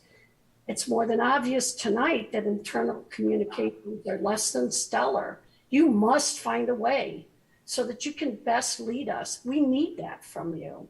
And I, for one, I'm not willing to accept anything less. Come on, get it together, and then we've got your back. Let's learn, let's move forward so we can all have each other. That's your 3 minutes. Thank you. Okay, Greg Karmazin. Greg Karmazin, resident of 38310 Saddle Lane, Clinton Township, homeowner, taxpayer, 2122 East River Road, Grosse Seal. I wanted to make a couple of comments about a few topics. First of all, on the Restoration Advisory Board for the airport, I was very disappointed to learn that the Army Corps of Engineers has denied the request to establish a RAB. I think there was over 70 Grosse Seal residents expressed support for that. And I think we better talk to the Corps of Engineers at their meeting on September 16th, which is scheduled at Township Hall, to make sure that they understand that this is an issue that needs to be fully investigated, and a RAB is certainly the best way to do that. On the Wayne County Bridge, I appreciate the earlier comments of Judy. Yes, indeed, the Grosse Seal Civic Association did obtain the November of 2020 underwater pier inspection report, which previously has not been disclosed by Wayne County to the township nor to the public. And we did put that on the Grosse Seal Civic Association's Facebook page. And of course, I'm one of the board members of the Civic Association and wrote the article that published that. I also wrote the FOIA that obtained that document. And as far as the additional piers, the 5 piers that are not getting fixed, it is in fact in the report that those piers are in poor to fair condition. Now, those piers could change in condition. The rating code is subjective. So the fact that they're in poor condition, which is one step above critical condition, which is the other 6, really leads us to need to see a plan to fix those as soon as possible. And I know the supervisor said there is a plan to fix those other 5 piers, but so far I haven't been able to find it. I did submit a Freedom of Information Act request to Wayne County for all documentation on the piers maintenance plan. So I'm hoping that if there is such a plan, we'll be able to obtain it and provide it to the public. Finally, on the police department situation with the chief, I think the police commission has a meeting coming up on, I think it's August 17th. And if there's a problem with the process that's been used to date, the simple solution is to have the police commission redo anything that was done wrong on August 17th and, have that meeting be in public. And there you go. We have a recommendation, a process that's out in public view, and we can all see exactly what's going on. And by the way, the Civic Association has FOIA'd all the records on the hiring of the police chief, and I'm looking forward to the township providing those records as soon as possible. Thank you. Thanks, Greg. Your timing's spot on. Thank you. I'm getting better. Okay, Kathy Walker. Can you hear me, Brian? Yes. Yes, I Okay, can. great. Well, listen, a lot of things I was going to say have been said, but there are some things that I think need to be kind of reiterated, because I know I really would like to hear what the commission analysis was and reasoning for their unanimous decision. And I think a lot of the residents would too. And if what Greg just said about redoing the process so it's all legit, so we could all hear it, I think that would be very, very productive for everybody, in the community. It's also my understanding that, I guess the last 40 or 50 years, the police commission, when they made their decision, that was the person who was chosen.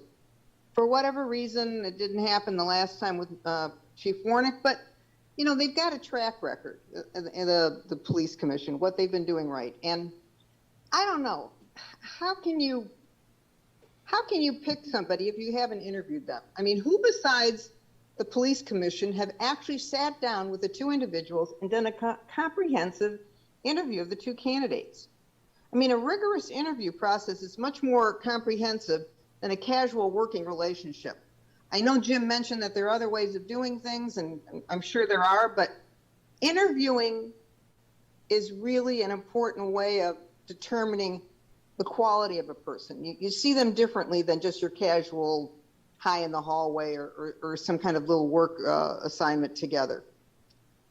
Without formally executing another hiring process, deviation from the unanimous recommendation to promote Lieutenant Pelham seems, it appears capricious and arbitrary if they don't follow through. It's not in the best interest of the Grosse Ile Police Department or the Grosse Ile residents. And I can assure you, the thing with the Grosse Ile residents, it's safety, and especially for women. It's safety, safety, safety, and the chief sets the tone. This promotion is not about a chain of command. It's about competency and talent. And I strongly urge the board to vote for Lieutenant Pelham as our next chief of police. And I also hope they open it up and let us hear the analysis by the commission. Thank you. Thank you, Kathy. Okay, just a reminder, name and address. Alice Kerrigan. Yes, this is Alice Kerrigan, 9839 Hawthorne Glen, Grosse Ile. I just have 2 things to say. One, Dale, you're retiring after 30 years. From what I've seen in the short time I've been here, you guys have all done a great job. Second, I'd like to say the meeting tonight, I found unfortunate in people interrupting each other, not letting people finish, argumentative. I don't see a sense of cooperation at all on the board, and that's unfortunate. Thank you. Thank you, Alice. Okay, Kevin Flavin. Good evening. Can you hear me? Yes. Great. Kevin Flavin, Park Lane, Groseille. First of all, I'd like to say thank you to Mr. Porcerelli for bringing up the issue of the RFP, RFQ. And I'd like to ask Mr. Budney, who's at work every day at the Township Hall, why he did not follow up and make sure that this actually has been done. Has it been done? Let us see where the RFP, RFQ is. If I went to my job and I didn't follow through with what the board told me to do for 3 months, 4 months, however long it was from the vote, I certainly wouldn't have a job. And for Mr. Ringham not to follow through with that, I certainly come back to you, Mr. Budney, and ask why not. Now, the next thing is, and again, thank you to Joe Porcerelli for keeping an eye on what we vote to do. I'd also like to thank the over 300 citizens and 84 people that are watching this meeting on Groseille who signed the recent letter in support of Lieutenant Pelland for Groseille Police Chief. So secondly, no matter how Supervisor Budney, the township manager, attorney, clerk, treasurer, or Carl Bletcher choose to spin it, this is another example of how they are not following the township's and the police commission's policies, procedures in hiring. It is inappropriate and it is a setup for future litigation, which we already heard about this evening. The board should have an open meeting, which is required by law to hear, and the commission, police commission, has to say and why they unanimously chose Lieutenant Pelland as the next GI police chief. This, Islanders have a right to know the truth, and no matter how you spin it, that's the truth. Thank you. Thank you, Kevin. Okay, do we have any other public comment tonight? Just give me a quick wave. Bob Zelasco. Bob, you're on mute. You're on mute, Bob. Okay, there you go. Can you hear me now? Yeah. Bob Zelasco, Blauvelt, Groseille.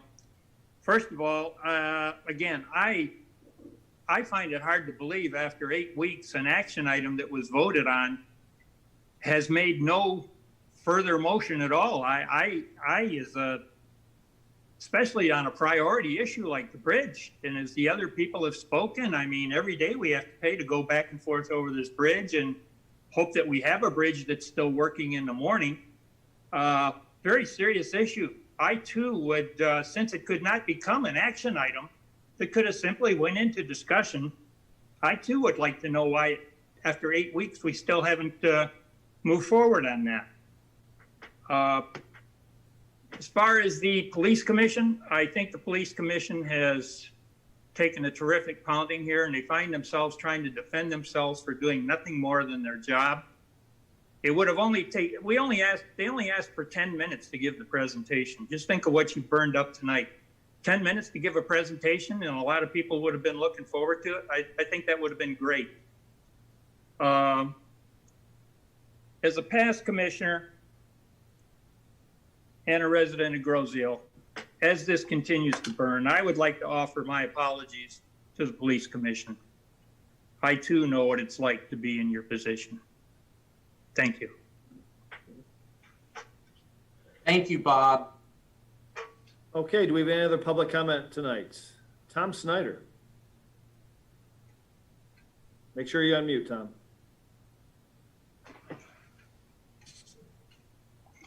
It should be off mute now. Yes. There we go. Okay, Tom. Tom Snyder, 8448 Rucker. The reason I wanted to make a comment was, first of all, was to thank Dale for all of his hard work. I gotta get rid of this. Let's try that. I thank Dale for all of his hard work. I've known Dale now for over 25 years.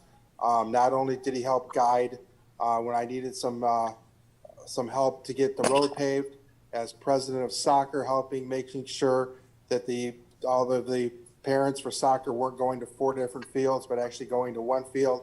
I'm sure the folks at Gyra would appreciate having the football fields where they are, as opposed to where they were before, where all the residents weren't happy. You've been very helpful with regards to everything that when you've come to the window, you've helped us out, and I wanted to thank you for that. I shook my head a lot for the first 40 minutes with Mr. Porcerelli trying to figure out how to make a motion. You know, it's amazing to me that if you look on the township website, 10 days prior to the meeting, the agenda is there. Everybody should know that, particularly a board member. If you need to get something on the agenda, Joe, figure out how to do it. It just makes you look very small when you come in and you come out to this meeting and you try to add things to agenda. You're wasting so much of our time. It's just amazing. That's just the way that the police commission has done things over the years. And with that, it's just one more reason why the police commission needs to be looked at, and the leadership of that police commission needs to be looked at. Thank you. Oh my God. Thank you, Tom. Oh my gosh. Brian? Okay, next up, Deb from Michigan. Are you there? Yeah, that's the hand I see. Deb from Michigan. You need to unmute, Deb. Now you're unmuted. There you go. Sorry about that. Hi. Deb Ketcher, 25041 Hazelnut Court, Grosseal. Good evening, everybody. I just wanted to chime in about some of the other sentiments said regarding the presentation from the Police Commission for the recommendation of Lieutenant Pelland for Chief. I too would have appreciated hearing from the commission and what they had to say. I think that our community is driven by these commissions. These are all professional people who dedicate their time on a volunteer basis for the betterment of our community. And I would like to think that these are respected individuals that are making recommendations for us. And from all my experience in viewing the township and their actions, there's not too many instances where the recommendations of a commission are not adhered to. Well, maybe with the exception of my husband and his over 10 years of volunteer service. But I digress there. I do want to say that I think Lieutenant Pelland is a wonderful person. He's a great leader. He has done insurmountable work for our island, whether it be to help our children and the programs at school with drugs. There's countless things that Lieutenant Pelland has been involved in, and I think he's a great leader. And to not allow the police commission's response or recommendation to be viewed by the public, I think is a disservice. And also, hey, Dale, thank you for your years of service. I know that you worked a great deal with my husband in the Recreation Commission, and certainly a lot of great things were done. And I, for one, appreciate you. And that's all I have to say. Thank you, Deb. Okay, Tom Melvesto. Make sure you unmute, Tom. Tom, you're on mute. Tom, you're on mute. There you go. Sorry, no. That was my fault. You're on I mute. clicked at the same time as you, Tom. Sorry about that. All right. Okay. Hey, you're good. All right. Tom Melvesto, 8049 Berkshire Drive. Former, 9.5 years, former trustee on the township board. I just have one question for you. Actually, it's a two-part question. Who and how, there's an action item on the agenda tonight in far as repaving Church Road. How did that action item come to be? Who brought that forward and brought it to put it on the agenda tonight? That'll be taken care of by Dave when we get to it. Dave Nadeau is the liaison for DPS. Okay, but it was a DPS project, correct? Correct. And Dave is bringing it forward on behalf of the DPS. That's all. Yes. All right. Thank you. That's all I wanted. Okay. Thank you, Tom.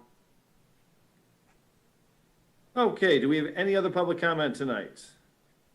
Yeah, I would like to. I'm sorry, I don't know how to put the hand up. Okay, Liz, that's all right, Can you Liz. identify yourself then? I certainly can. My name is Elizabeth Hacker. I live at 19026 Park Lane. Thank you, Elizabeth. Go ahead. Thank you. I signed into this Zoom meeting and have been kind of following the process on the appointment of the new police chief, and have not been following it too closely, to be quite honest, until very recently. And tonight I find that I signed up expecting to hear a presentation of some variety with respect to deciding who this police chief would be after several months of having it out, if you will, in the wind. And after an hour, the item was taken off the agenda.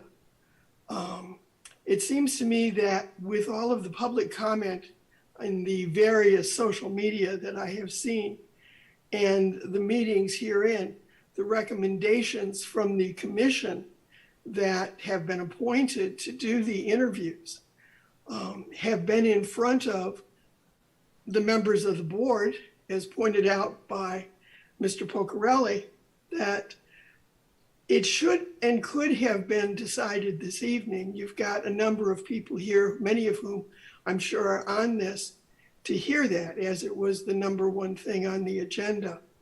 The decision not to allow even a presentation on the process, if not considering the substance of the interviews, is kind of, if I might use the word, a little bit outrageous, because the public certainly wants to know how this is going about. There's a great deal of divisiveness in the board, and that's pretty apparent from the way things have been handled. I've been a resident of this island for nearly 30 years and have been involved in law enforcement for about 38 years. And letting this go as long as it has doesn't benefit this island in any way, shape, or form, and certainly doesn't benefit the board, regardless of where you fall on the split here. I would certainly urge you to reach a decision, an open decision that can be presented before the people of this township. Thank you. Thank you, Elizabeth. All right, do we have any other public comment tonight? John Sabat. 27197 West River. Good evening, everybody. Good evening, John. Thank you. Number one, the issue with the selection of Lieutenant Pellin. It's really a foregone conclusion that it's technically unanimous on this island who should be the chief. Without any hesitation, the man has performed admirably throughout his 25 plus years. He has demonstrated leadership at all levels. And whoever mentioned the school system, I've had 2 children go through the school system here. Also through the way he manages his team, because the police department is a team. And for someone to write a letter or a memo without due process and take personal agenda into this memo is totally unacceptable to the township citizens. Grosse Ile is a very safe haven. Going back to, I can only remember Chief Lyons, Barron, Porcerelli, and there was action there. These are leaders. So the speed of the leader determines the rate of the pack, and the pack is the team. Right now, some of the young ladies and gentlemen there mentioned that the board's got to get their act together. What we're really saying is they need to put their personal agendas in the drawers when they're doing the job. Why even have a commission if you're not going to follow the lead of the commission? It seems like you already have preconceived ideas of who's going to be in charge. We have a manager presently of the township that was supposed to take care of a lady on the island by the name of Denman. And I brought it up over a year ago when we had Supervisor Leffler. And he promised in public that he would follow up to make sure that she was compensated the way everything was damaged. And he did nothing. And he still has time to make something happen. You were there at the meeting, James. You were there at the meeting. So I really would appreciate that this letter be wasted in the round file and shredded, because this letter is nothing but a personal agenda. It's a hit letter, and we all know what that hit letter is. The man has earned the right to be chief. The township has the right to have him as chief. We want him, and Lieutenant Pellin has no challenge. He needs to be the chief. And leadership is what we need. And Dale, do something right, will you, before you leave? Take care of this letter here and make it go away.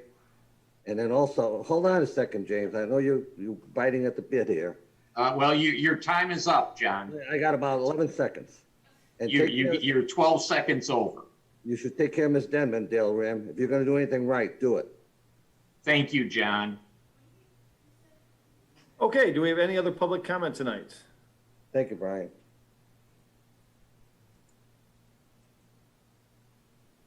Seeing none, I turn it back over to Supervisor Budney. Where are we? All right. Consent agenda. Thank you, everyone, for your comments. I would hope that the whole board listens to those comments, whether they're for what they did or against what they did. It's important that you do. So thank you all for all the people that have tuned in and all the people that commented. At this late hour, we will move to our consent agenda. Mr. Nadeau.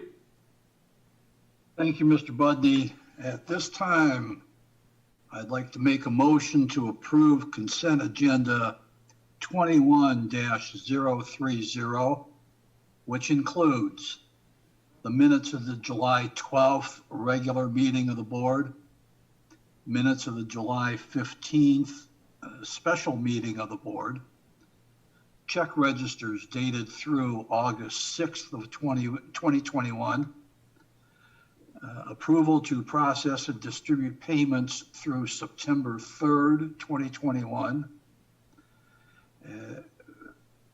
accept the Senior Alliance 2022 Annual Implementation Plan for Aging Services, accept municipal credit funds from SMART for 2022, accept a resignation of Kevin Naso from the Recreation Commission, and accept the resignation of Jim Bittinger from the Zoning Board of Appeals. And our added item, accept the donation of a house located at 19130 Meridian.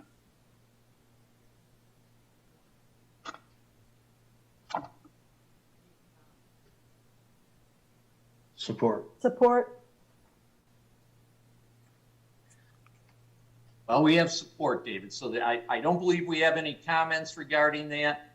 So we have a motion before us, consent agenda, approval of consent agenda 21-030, which includes minutes of the July 12th, 2021 regular meeting, minutes of the July 15th, 2021 special meeting, check register dated through August 6th, 2021, approval to process and distribute payments through September 3rd, 2021, Senior Alliance 2022 Annual Implementation Plan for Aging Services, to accept municipal credit funds from SMART for 2022, a resignation from the Community Recreation Commission, and a resignation of Jim Bittinger from the Zoning Board of Appeals.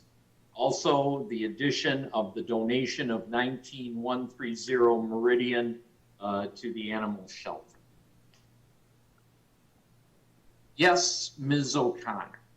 Well, I was just going to say now would be an appropriate time, I think, unless I'm mistaken, Mr. Assorti, Mr. Frill, but now to make a comment on the donation, to thank the donor.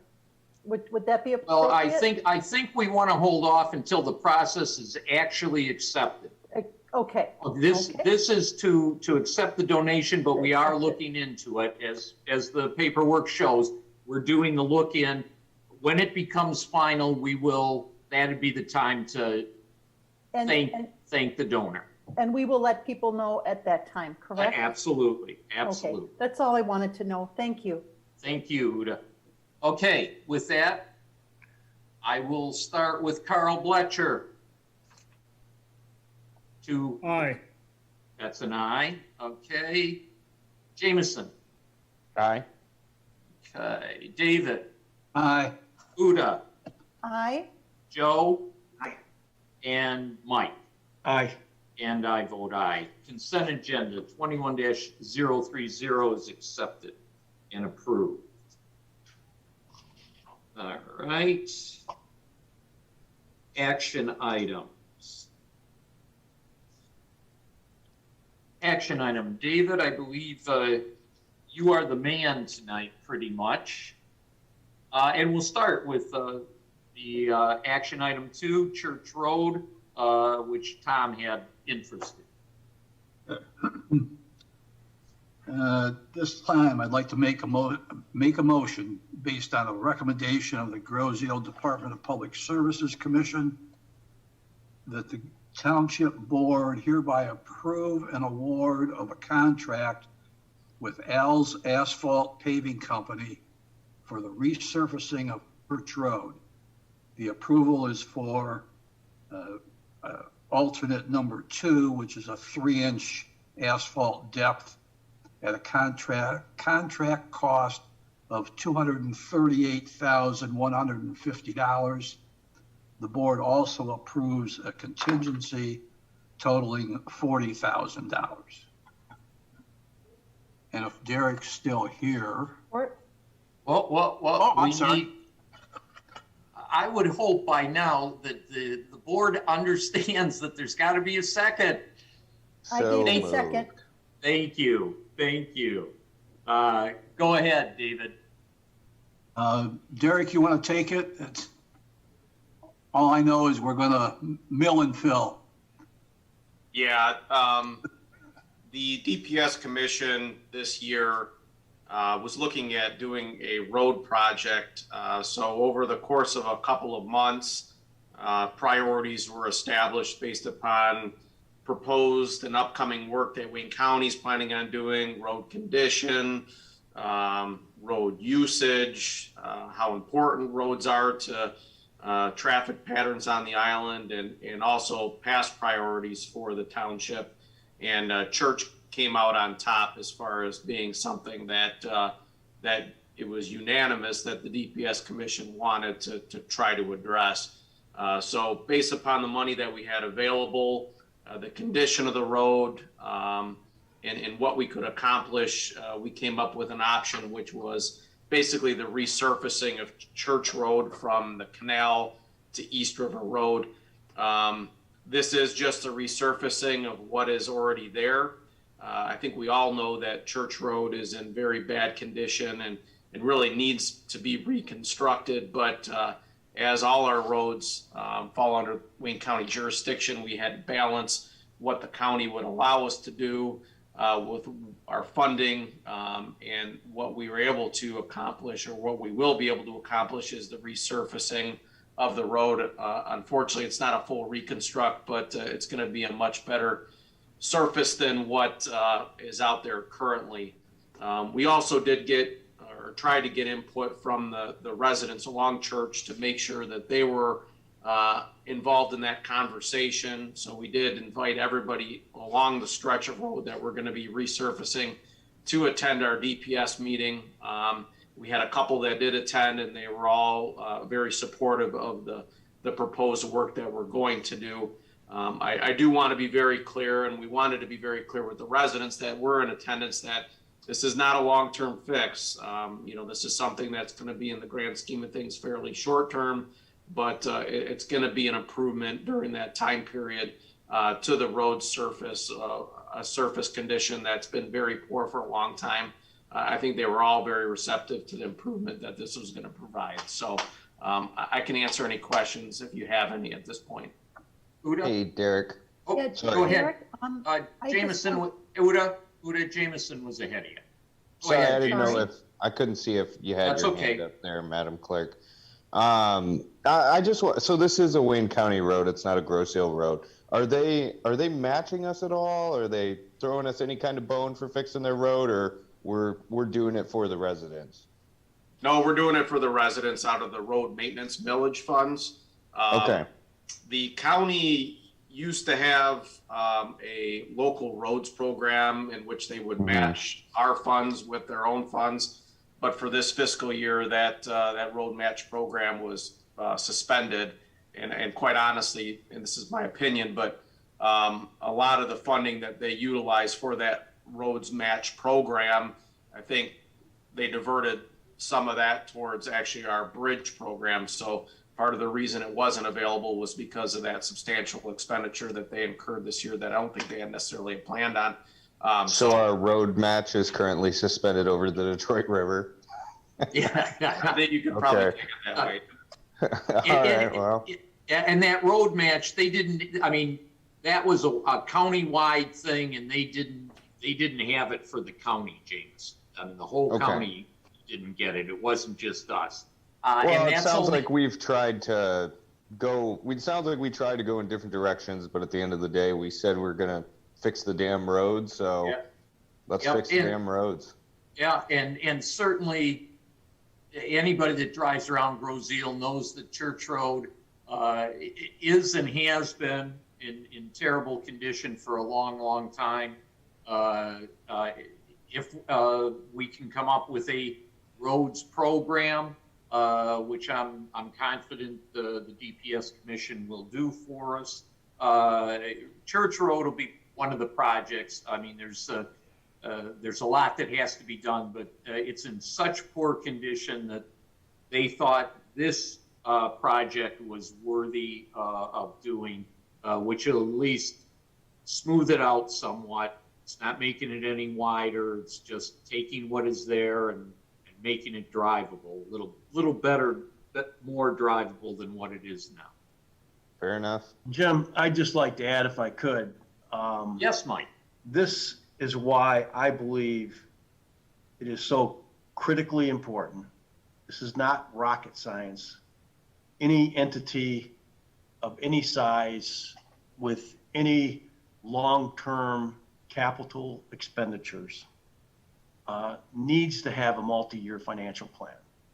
And we need to see the cash coming in, cash going out, and what are our capital priorities. And I don't think we need a big packet on it. This is 101 finance. And I think we need to get on this. I will resubmit what I submitted back in March and January. And hopefully we can vote on this and get ourselves a long-term, multi-year financial plan. It doesn't have to be overly complicated, where we lay up against it our priorities, and we can look at it intelligently as a group and hopefully come to consensus as to, what is most important to do in what order with our limited funds. And I hope next time around, this doesn't turn into a long discussion because, again, anybody that's been to any type of business school, they'd realize you can't operate an entity of this sort or any others effectively or optimally without a long-term multi-year financial plan. Thank you, Mike.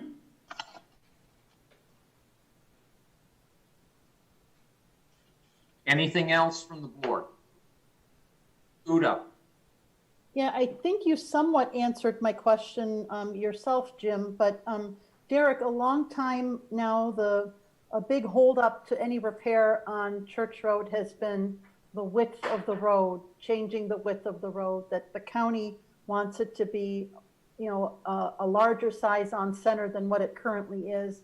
And of course, that would eliminate some of the old trees on either side on the west side of Church Road past the thoroughfare bridge. And when they did the thoroughfare bridge, they widened the road on thoroughfare over the bridge, on Church Road over the thoroughfare canal. You can see how wide the county essentially wants that road to be. So Jim said that the width would not change, right? This would stay within the same framework. Do you and the commission ever see this ever being resolved? We've been looking at Church Road for probably all 2 years that I've been here. And I know that Church Road was looked at long before I came on board. And like you had mentioned, the struggle has been the width. And the county will not reconstruct Church without reconstructing it to the county standards, which includes a large shoulder and a clear zone beyond that shoulder as well, which puts you into the yards along Church, which I'm sure anybody that's been on a board for a long period of time has been part of those conversations because it's been going on for a long, long time. So if it is reconstructed, it will have to meet those standards. They would not give us any kind of waivers to expand the shoulders or anything like that unless it met those standards. So we're kind of hamstrung by that ability to only repave what is there. Anything other than that's got to be this width that meets their standards. So hopefully that answers your question. Okay, and thank you, Derek. And Mr. Budney, Mr. Supervisor, I just have one other comment. As you read the motion today, David, you said based upon the recommendation of the Grosse Ile Department of Public Services Commission. And as we all know, as serving trustees and board members, most of the recommendations we get from commissions use this verbiage. And the board does have the authority and the responsibility to weigh the recommendations, but it is not obligated to pursue or approve the recommendation. So even during this vote, any one of our board members could conceivably vote no because various reasons, budgeting or they don't like the contractor or whatever it is. But a commission recommendation is simply that. It's a recommendation and the board makes the ultimate decision whether or not to follow a recommendation. And we do that with all commissions. Thank you. Thank you, Uda. And just to follow up on Church Road, because I truly feel that it will end up on our roads program that we hopefully will have. And we will continue to pursue with the county widening that road. But not to the extent that their standards meet, because as Eric pointed out, that literally puts those cars in on people's porches, and we're certainly not going to have anything like that. But the last two road millages had the #1 project was Church Road, and he had ideas where it could be widened, without infringing on people's yards. So we will continue to pursue that with them, and hopefully we can get something. So just a comment to shed some more light on that. Any other questions? All right, seeing none, we have a motion before us based upon the recommendation of the Grosse-Ile Department of Public Services Commission that the Grosse-Ile Township Board hereby approves an award of a contract with Al's Asphalt Paving Company for the resurfacing of Church Road. The approval is for alternate 2, David? Let me get back to it. Yeah, Alternate 2. Alternate 2 with a 3-inch asphalt depth. Correct. At a contract cost of $238,150. The board also approves a contingency totaling $40,000. And with that, David. Aye. Joe? Aye. Mike? Aye. Carl? Aye. Uda? Aye. Jameson? Aye. And I vote aye. Church Road paving passes. Thank you, everybody.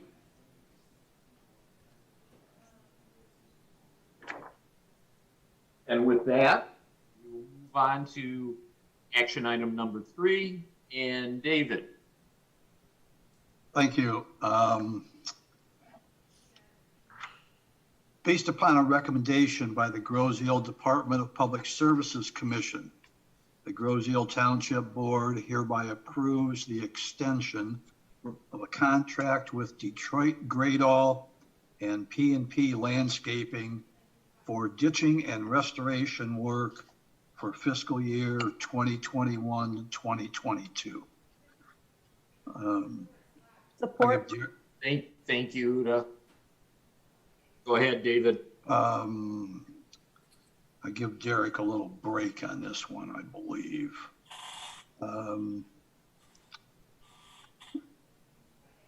For 2021 and 2022, DPS allocated funding for ditch maintenance work.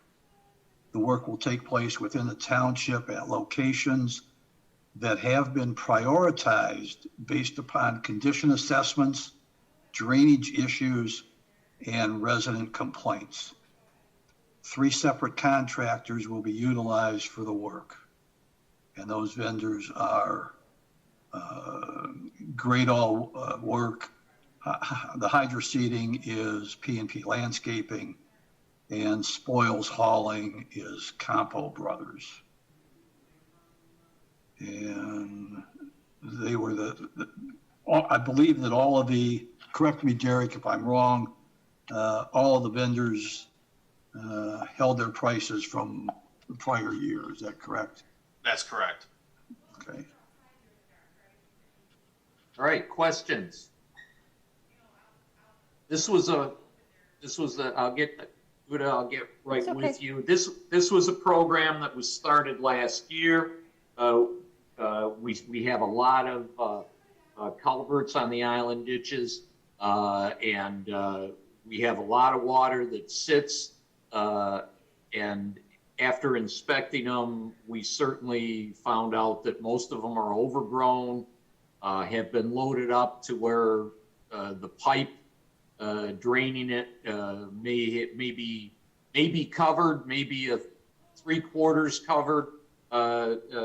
So ditch maintenance is necessary. It was very successful last year, and DPS decided to continue on with it. I think it's a good program. Uda, go ahead.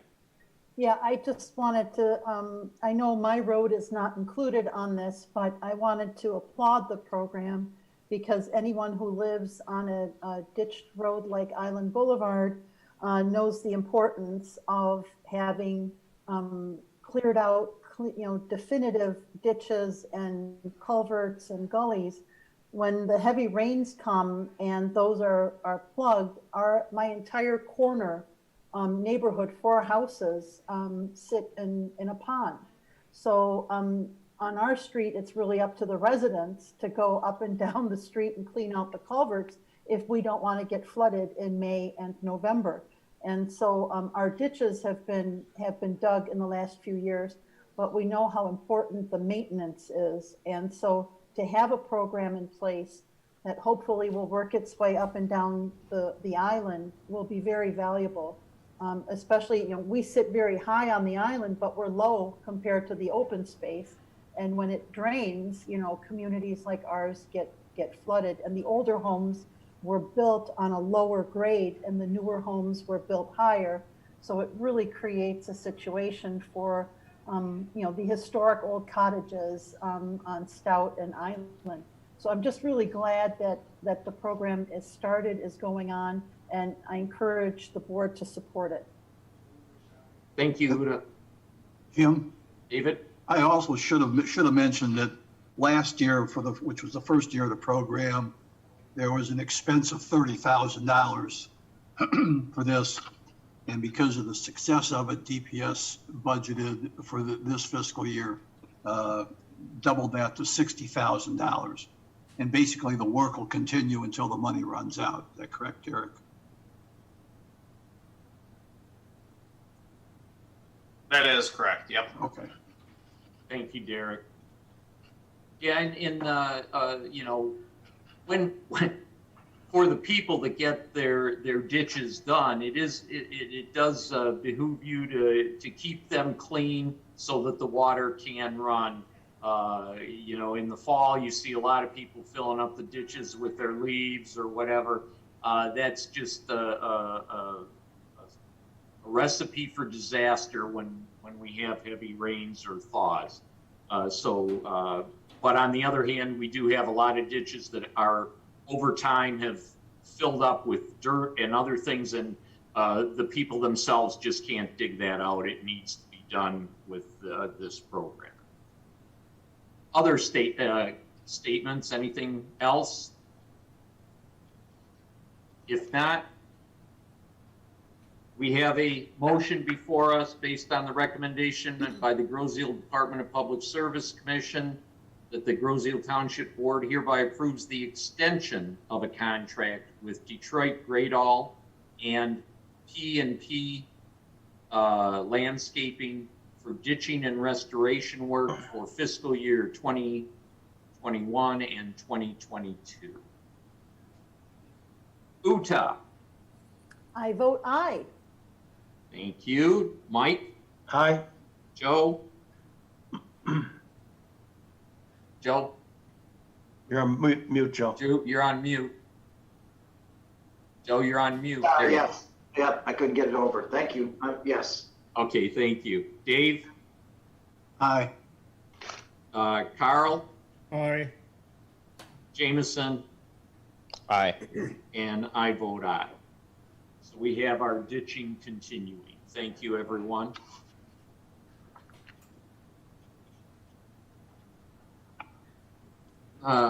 Okay. Action item number 4. FEMA regulations. David? Thank you. I'd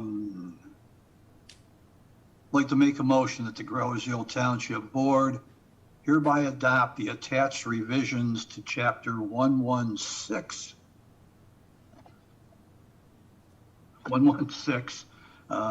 flood control of the Groseal Township Code. And I believe that the purpose of this, sorry. Support. Thank you, Joe. Go ahead. I believe the purpose of this is if we don't adopt it, we're not part of the FEMA flood program. I don't know, Derek, is that? Derek, you wanna fill us in on this? Sure. So from time to time, FEMA reevaluates the flood maps for basically the entire United States.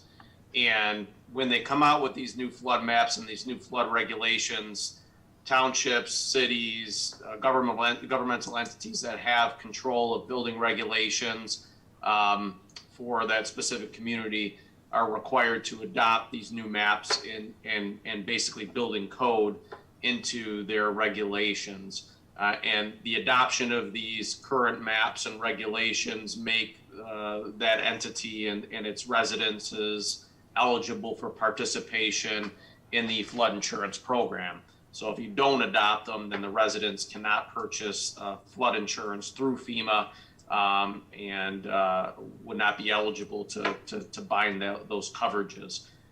So essentially we have to adopt these regulations for those allowances. Tom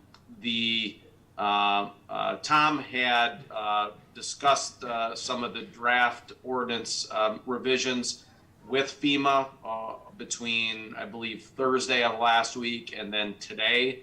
And there were some slight changes to the regulations, the proposed amendments that you should have all received via email today. Hopefully you had the opportunity to review those. So the ultimate document differs slightly from the one that was in the packet.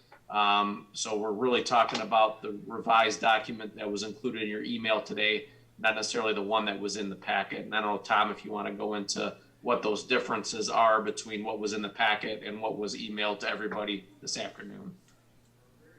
Sure. So what we did when we got notice of this in late April, I started working with FEMA to look at our current ordinances for flood control.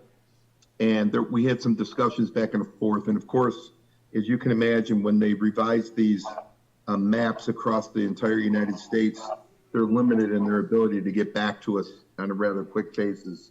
So Derek and I kind of stayed on top of that. And because we're presenting this tonight because we have to have it in place by October 21st for everyone to be eligible for the appropriate people to be eligible, as Derek indicated. So after speaking with Matt Accipiani at Eagle today, we're recommending that the floodplain maps be adopted today in a current ordinance. And Derek and I are going to continue to work with both FEMA and Eagle because they were very complimentary of our current ordinances to really help and be consistent with that. So the differences are we were looking for a few more changes in our actual ordinances, but we want to work with FEMA and Eagle and make sure that we've got them all straight. And at this point, Eagle's saying, adopt the floodplain so everyone's available, and we'll continue to work with you. And I'd be happy to answer any questions about the specifics. Other board member questions? Oh, Uda. I unmuted myself. Yes. Tom and Derek and Dave, I'm really curious, and someone actually just texted me with the same question, but my parents' house is in considered a floodplain, and so that has ramifications for insurance, especially if you're getting a mortgage, your insurance rates go up. As these regulations and maps change, are we expecting this to have a profound impact on some of the waterfront neighborhoods in Grosse Ile? So in the packet, there were LOMAs that were listed as being impacted with the changes. So a LOMA is a letter of map amendment. Essentially, if you have a home that is in a floodplain, you can petition FEMA with survey information to ask them to remove you from the floodplain if your survey data shows that you're not part of the floodplain. So not to get too involved in this, but FEMA kind of reviews an area, but they don't take specific elevation shots of your property. So the onus is placed on you if you think that it's not accurate to your own property. And if you can show them by way of survey data that your property is not actually in the floodplain, then you can get something called a LOMA, which basically is a letter of map amendment that shows your property is outside of the floodplain. So in the packet, there were a list of LOMAs that were impacted or not impacted by the changes in the flood maps. In the lomas that were affected by the new floodplain maps were pretty limited. So the majority of the lomas that we have here on Groseal will not change. They won't be basically affected by the revisions to the flood maps, but you can see which ones are going to be affected in the packet, and they're fairly limited. Those residents will be notified that they're either going to have to get a new survey to show either that something has changed so that they're not affected by the new maps, or they'll have to take that into account when they end up revising or looking at their flood insurance requirements. So, and just, go ahead, I'm sorry. No, go ahead, finish.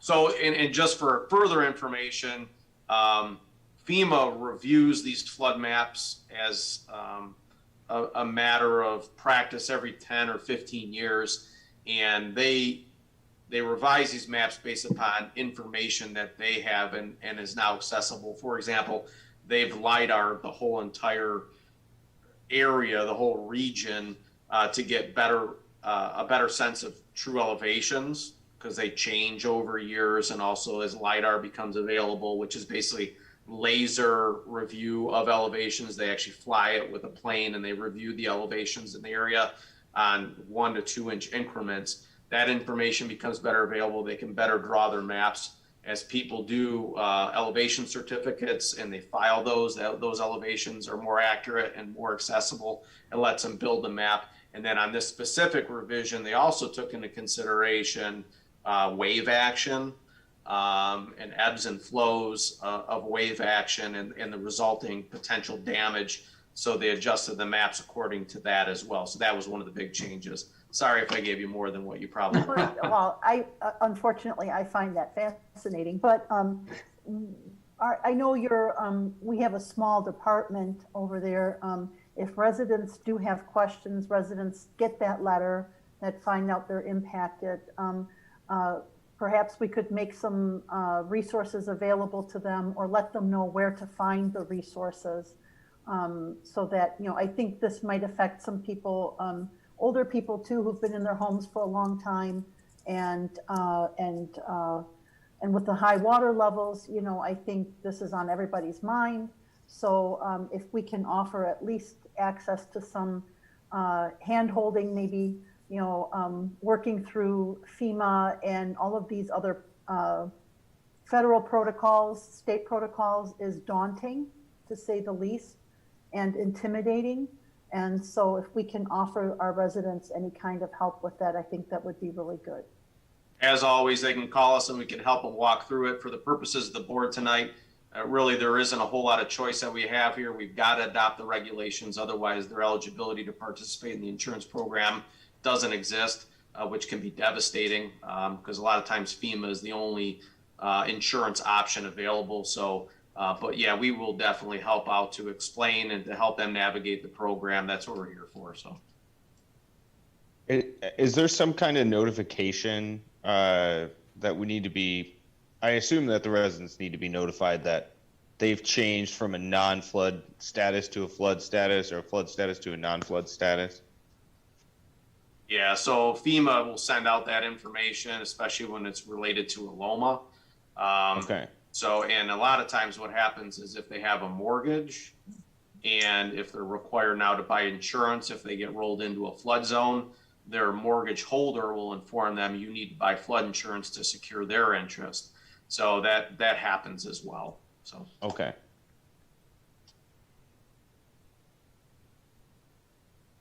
Other questions on this or statements? Well, I guess as usual, we're between a rock and a wet place, right? Thank you for that, Buddha. Unfortunately, half our audience is gone. Yeah, I noticed that. I don't think they wanted to hear about FEMA. We have a motion that the Groseal Township Board hereby adopts the attached revisions to Chapter 116, Flood Control of the Groseal Township Code. And I will ask, I will start with Mike. Yay. Joe? Yes.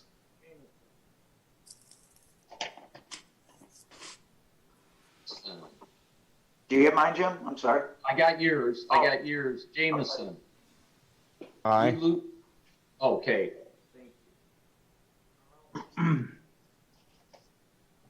No, but my LED light did turn out, so I was in the dark for a second. Carl? Aye.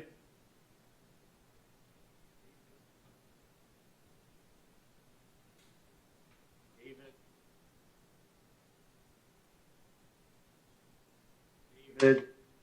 Aye.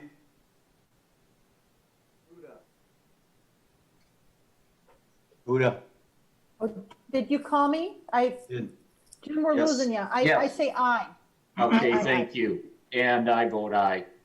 So that, we have a FEMA update, and hopefully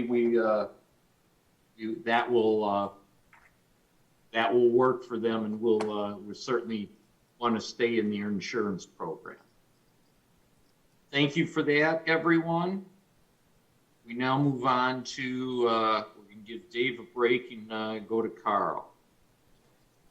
Thank you, Mr. Supervisor. I move, based upon a recommendation by the Groseal Township Engineer and the Bicycle and Pedestrian Advisory Committee, that the Groseal Township Board hereby awards a contract to PIBC LLC for the repair of the Grow Road pedestrian bridge and the staining and sealing of the Meridian Road pedestrian bridge at a cost of $45,898.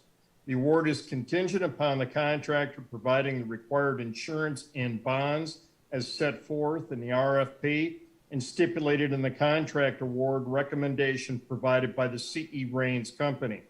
In addition, the Township Board also authorizes a change order to its contract with Al's Asphalt dated September 23, 2019, to add an additional quantity of paving totaling $39,102 in work. Support? Thank you for the support. Okay. Mr. Fletcher. The board will recall that the Bicycle Pedestrian Advisory Commission on behalf of the township applied for a grant through the Ralph Wilson Fund.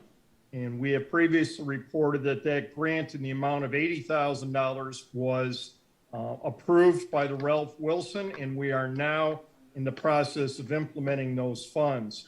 The funds include the staining of the Meridian Bicycle Path bridge across from Meridian Elementary School.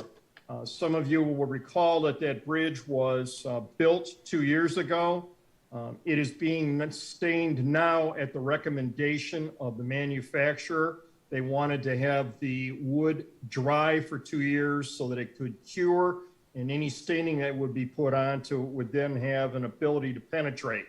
And that is one half of the project, or 1/3 of the project. Another third of the project is replacement of the deck and handrail on the Frenchman's Creek Bicycle Pedestrian Bridge.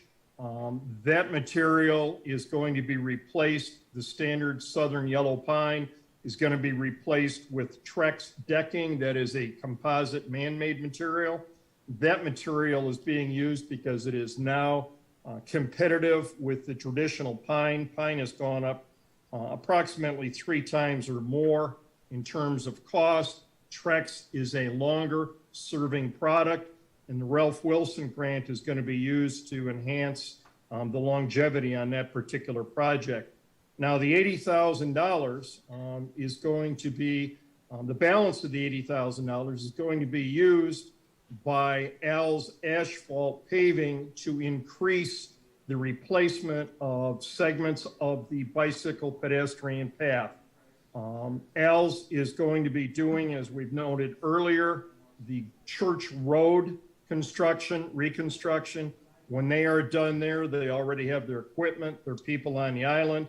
They're going to replace a portion of the bicycle pedestrian path so that we will then have a significant upgrade with that. What this is, frankly, is a mechanism to use $80,000 in matching funds to make significant improvements in longevity for the bridge across from Meridian School, the bridge across Frenchman's Creek, as well as to replace segments of the bicycle path that will again allow for longevity. And this is a very good use of the Ralph Wilson Fund. We were just approved by that, and we want to do it this year so that the Ralph Wilson Fund appreciates and understands that we have projects in place and we're ready to go. I would add that these projects solicited quotes from 7 contractors: PIBC, Soul Building, JSS Macomb, Warren Contracting, WCI Contractors, EC Cornethal Company, Belfry Johnson, as well as advertisements in the publication of record and 4 bid houses for the project. So we are confident that these are the lowest bidders.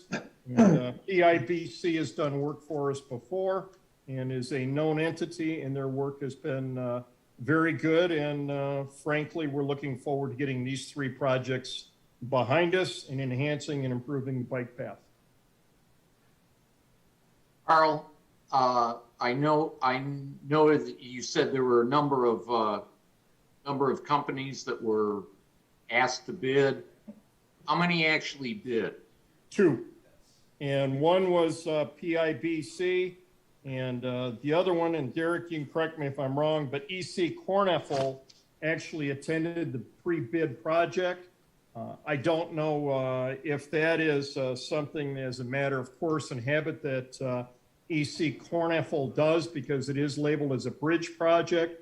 But my understanding at Kurt and the EC Cornethal Company do a lot of work for the Michigan Department of Transportation, including concrete bridges. And the best example locally is the bridge that connects Meso Island, typically by Hoover's, to Upper Hickory. And Carl, that was the last project. The question was, did they bid on it? They did not. Okay, so we only had 1 bid. That is correct. Thank One you. Final bid that came in. Thank yes. you. Yeah, attending those pre-bid hearings are not mandatory. Until you put a bid in, there's no bid. So, okay, thank you. So we only had the 1 bid, and everybody seems to be happy with it from the engineer and the Bike Path Commission, et cetera. Yeah, I have a question. Yes, Mike. Jim, or Carl. You mentioned the materials on the bridge, and I was just wondering, when it comes to fasteners, I noticed on the Meridian Bridge there across from the school that I think the last time they repaired it or rebuilt it, they used nails as opposed to deck screws. And lots of flat tires, lots of hurt paws by dogs and stuff like that. And are we specifying, I know it's trucks, so I don't even know if you can use nails on that, but are we specifying that they use deck screws as opposed to nails that seem to pop up in the wintertime and create all kinds of problems? Derek, do you have an answer to that? Because I do not have material in the packet that included the fasteners. I do know that when that was brought up, we did have Wes come out and nail those down, fasten them, and he did that within a matter of just a couple hours. But as far as I'm concerned, the nail pops are unacceptable for the reasons that you've articulated. I think it is a path that is used quite a bit by dog walkers, and the bicyclists certainly don't need to be replacing tires or trying to come up with a flat when they're a couple of miles from home. Derek, do you have information on that? The bid specification states that the installation fastener should be per the manufacturer's specification and installation requirements. So whatever the fastening method is would be an approved method by way of the manufacturer's recommendation. It doesn't specifically state nails or screws, but whatever it will be in accordance with what is mandated by the manufacturer of the product. And nails aren't, they do have a special fastener for that type of material. So with that being specified in there, you should be okay. I would hope that we will be watching that to make sure that we are okay. Other questions?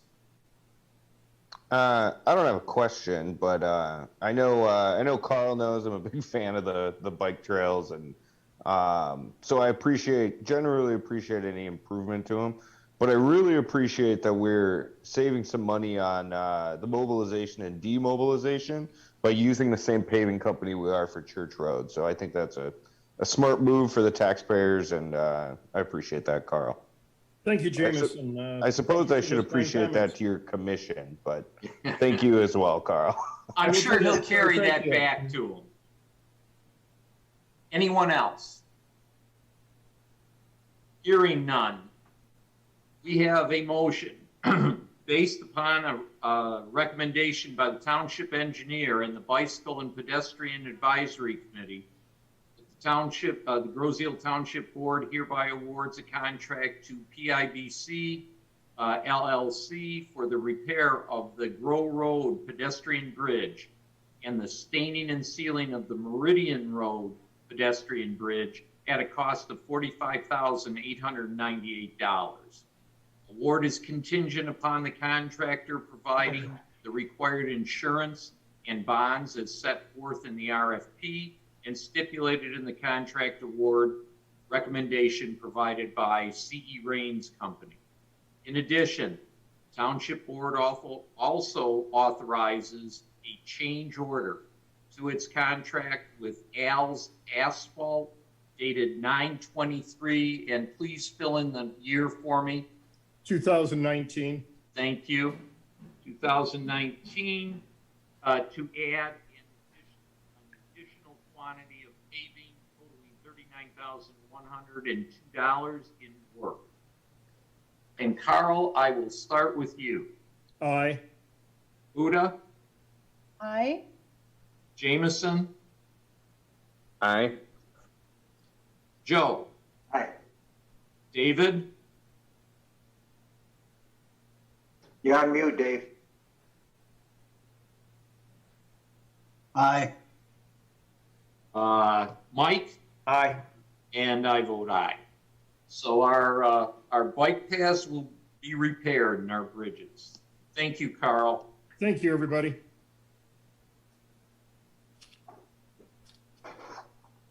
Lastly, action item number 6, David. Okay, thank you. Okay, this is, the recommendation is, whereas the Township Dangerous Buildings Officer inspected the condition of the property at 29223 East River Road on July 29th, 2019. And as a result of this inspection, issued the property owner a notice of dangerous building dated July 29th, 2019. And whereas no action on the part of the property owner has occurred, and whereas a hearing under Chapter 44 of the Township Code of Ordinances occurred on 8/22/2019, at which, after receiving testimony from the property owner, the hearing officer rendered a decision requiring the building to be repaired or demolished. Whereas no action has been taken by the property owner within the specified time frame allotted for compliance with the aforementioned mandate.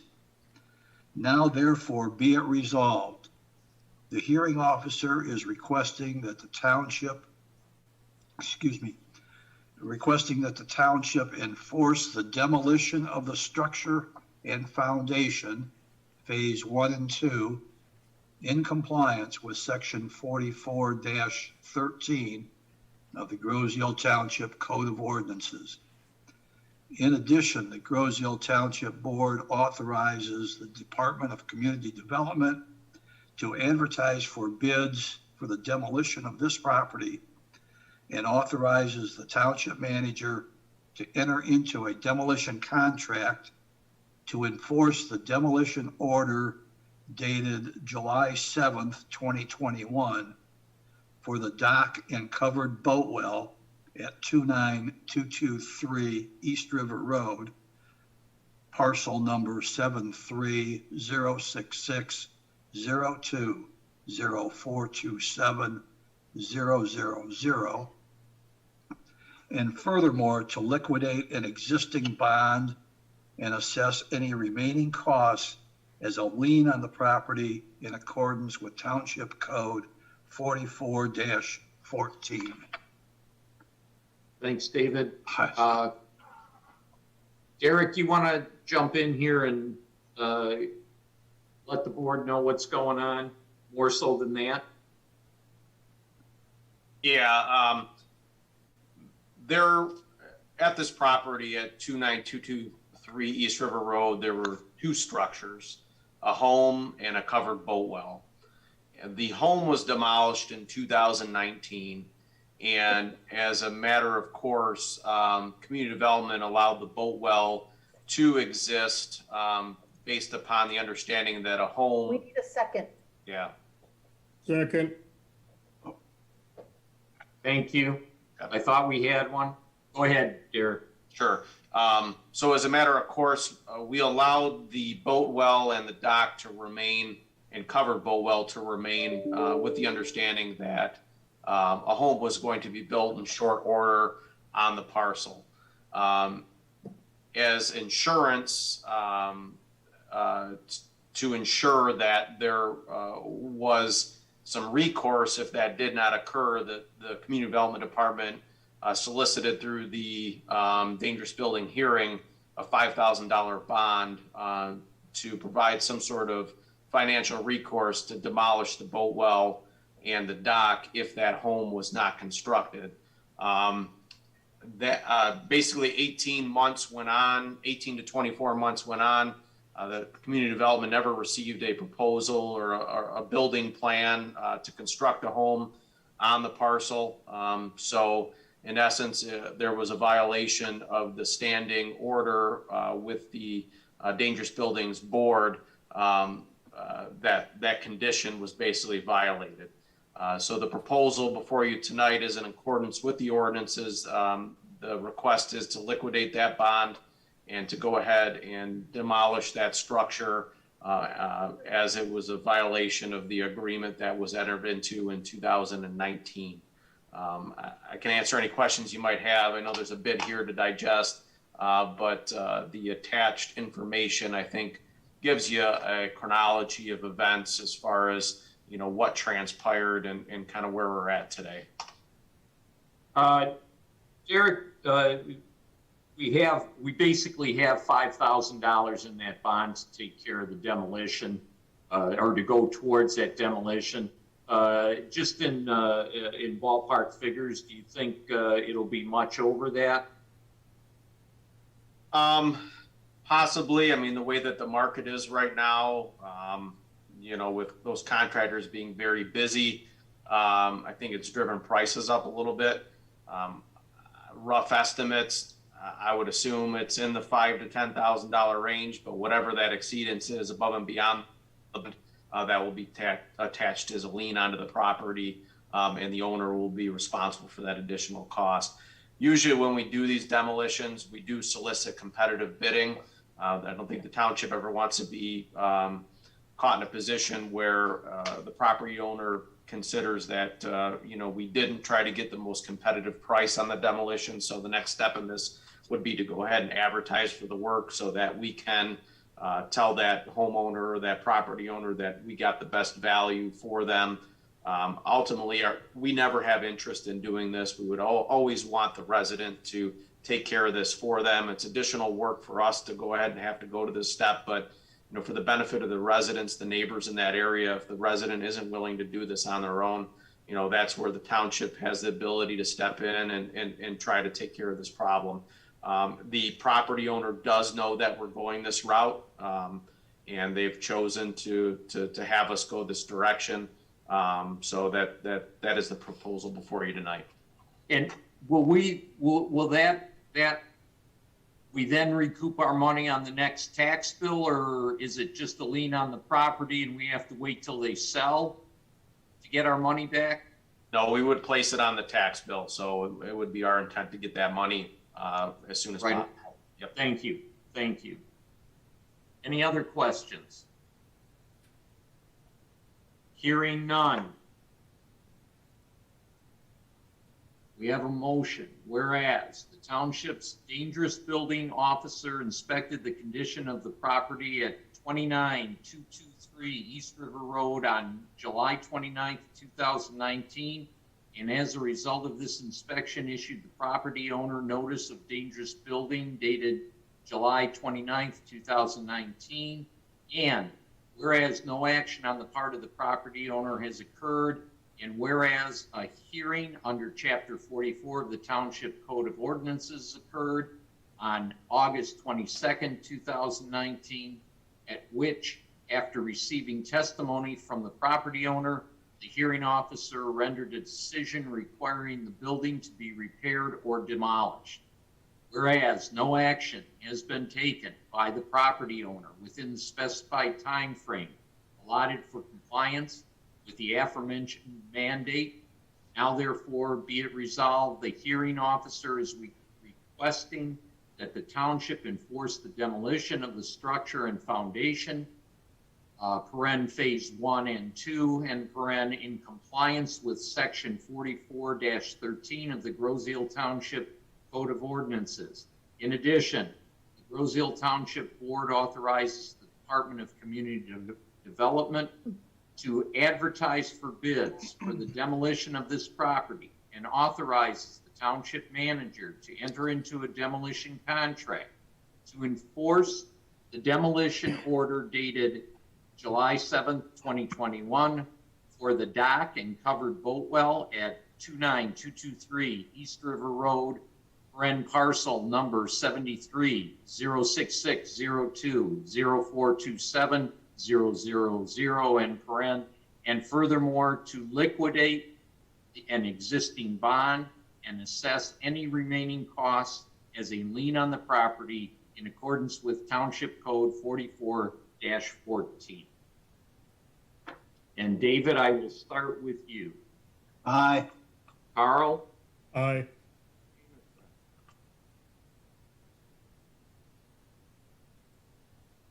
Jameson? Aye. Oh, there you are. Joe? Aye. Jim, your mic's going in and out. Mike? Aye. Buddha? Aye. And I vote aye.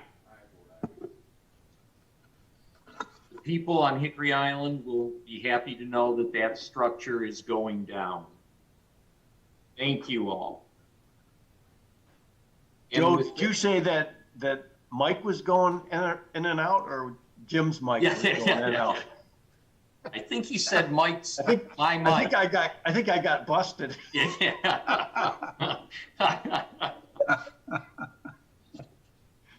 It's probably better that we don't revisit that, Mike.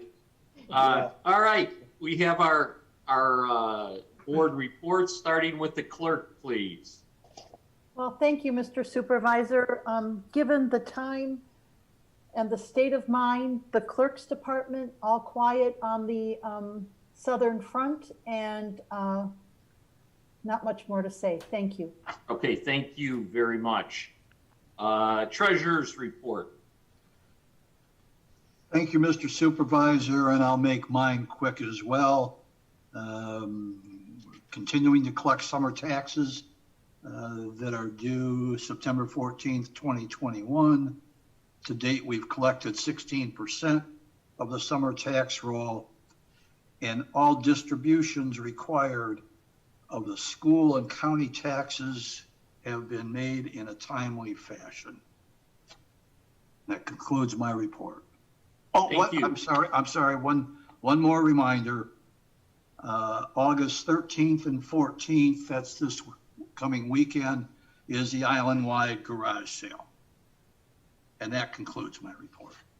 Okay, thank you. Trustees reports. Mr. Bletcher.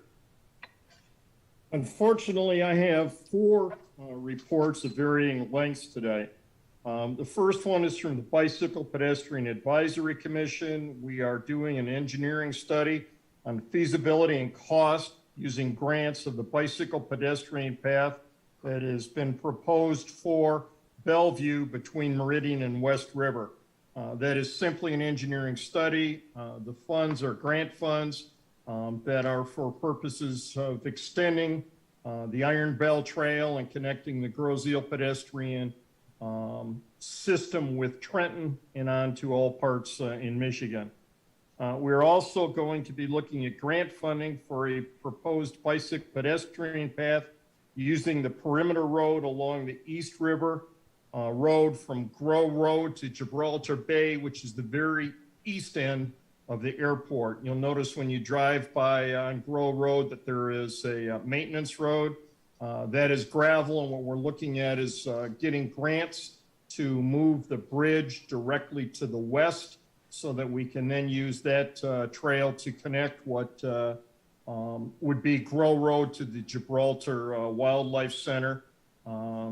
Commissioner Scott Longton from the Police Commission has accurately described that as a very, very difficult, dangerous place to have children and bicyclists walking along there because of the turns and the limited sight distance. And we are looking at trying to do something with that road, making it cheaper and easier than we would otherwise. Initial cost protection is $70,000 to move the fence 3,000 feet in length, just a few feet to the west. The Bicycle Pedestrian Advisory Commission also conducted a bike safety class on July 24. We had more than a dozen youth and some parents attend. It was very, very beneficial. And this is for the kids that are mid-level, not the new ones that are still riding with training wheels or the ones that are necessarily late teens, but kids that are now able to traverse the entire island. And we want them to understand and appreciate some of the dangers out there with vehicles turning and consider all of the options when they ride, including a helmet. The second report I have is with Greenways Open Space. I'm pleased to report the Ferry Gauge connecting trail has been staged with gravel and wood chips on site for placement when the trail dries and when it stops raining. I had hoped that we would have it done by now, but as everybody knows, we're experiencing one of the wettest summers that this area has had in many, many years. Makes it impossible to do that without serious rutting and damage to the trails. I also have the same to report from the Meridian Manchester Woods. When Mike and Chris are out there walking the trail, you go by those wood chips. Mike, we want to get those laid. We want to get those in there as quickly as we can. Same problem, too much rain. And finally, two other matters. I have received from a citizen landscape drawings for what I would refer to as a pocket park at the north end of the bike path bridge over the Thoroughfare Canal between Lowry and Ferry Road, a project that would be a short, small project with picnic tables and 2 points of access to a view over the canal. That project was proposed, and there is a drawing, a rendering. If anybody wants to see it, please give me a call. That's pretty exciting what they've done. It's professional grade, and it was done very well. We're also looking at potential for a future landscape drawing for a similar path for fishing access to the canal on the west side of Meridian at Lowry. Presently, the staging area for the water pipeline that's being replaced. That staging area ultimately is going to be seeded, but we're hoping that we can make that a Boy Scout Eagle project. The last two matters that I have, one involves the Downriver Riverfront Virtual Town Hall that was conducted on July 13, organized by Representative Debbie Dingell. Bear with me, there's some good information on a number of different topics here. Number one, Khalil Rahal, who's the Assistant Wayne County Executive, reported that in 2014, Wayne County was on the verge of bankruptcy had a $130 million deficit and a 43 credit bond rating. They have worked hard. The new Wayne County has erased the deficit, and the credit rating is 86, with 6 or 7 years of step improvement, with only 2020 and the COVID impact to limit that success. All permits for the Girls Eel Parkway Bridge were issued in July, and that process is moving forward with an expected opening again of December 1, 2021. That comes from the Assistant Wayne County Executive, who believes they're on track. And they've also put together $1 million for Elizabeth Park. And you'll recall the grade separation that has been triumphed by Representative Camilleri for Allen Road and the railroad crossing is well underway. Regarding McLeod Steel, Brian Kelly from the Environmental Protection Agency indicated that phase 1 has been complete, which includes the removal of buildings, some sludges, and preventing sheet flow to the river. Something like 270,000 pounds of asbestos and 2.8 million gallons of liquid waste have been taken, and the back taxes have been paid. He also reported that the next step is for groundwater and ground remediation investigation, and they are looking at a feasible study as to what can be done with Superfund participation in terms of what else can be done with that project other than turning into an intermodal authority. EPA is also monitoring and has a cleanup plan for the north part of that property, that is Riverview, in particularly with Eagle, and the south parcels are scheduled for planning. Bob Felton, Senior Vice President for Detroit DTE, their environmental division, has indicated that the Trenton Channel Power Plant will in fact be retired in May of 2022. They have plans for using a brownfield authority money for a future development that should be completed by 2025. Quote, "We are not going to leave it as an eyesore for the community." Nick Zager from the Army Corps of Engineers has reported, as many of the boaters will note, that Lake Erie is down 1 foot from 2020 levels, and the trend continues downward. Fingers crossed. Susan White from the Detroit River International Wildlife Center, she is the manager over there, the Dingle Center, reports that the center is open on Thursday through Sunday from 9 a.m. to 4 p.m. The grounds are open 7 days a week. That has been 20 years in the making, and the anniversary opened on John Dingle's, what would have been his 95th birthday. And again, Mr. Rahal reports that the city of Riverview landfill, which has a direct impact on our rates for removal of rubbish and trash, has also been reviewed by Wayne County, and they are waiting for a report. The update on that is that it was kicked back to Riverview, if my reports on the internet are correct, for further plan details. So they're not approving it, they're not disapproving it, they're saying we want to see more. With respect to Grosse Ile Parkway, my contribution on that was, again, to emphasize that we need long-term funding and a long-term plan to replace that bridge. I indicated and reiterated parts of that bridge are 150 years old, and guesses seem to be about $100 million for a replacement bridge. The final action item, or the final item that was addressed that night, was the status of Trenton Riverside Hospital. We were advised that that is in litigation. The building has been deemed as a dangerous building. So all in all, 2 hours and 15 minutes covered a multitude of different topics. You now have something to report to your neighbors. I do want to represent that there were some people from Grosse Ile that zoomed in, particularly Judy Major, and had some valuable contributions.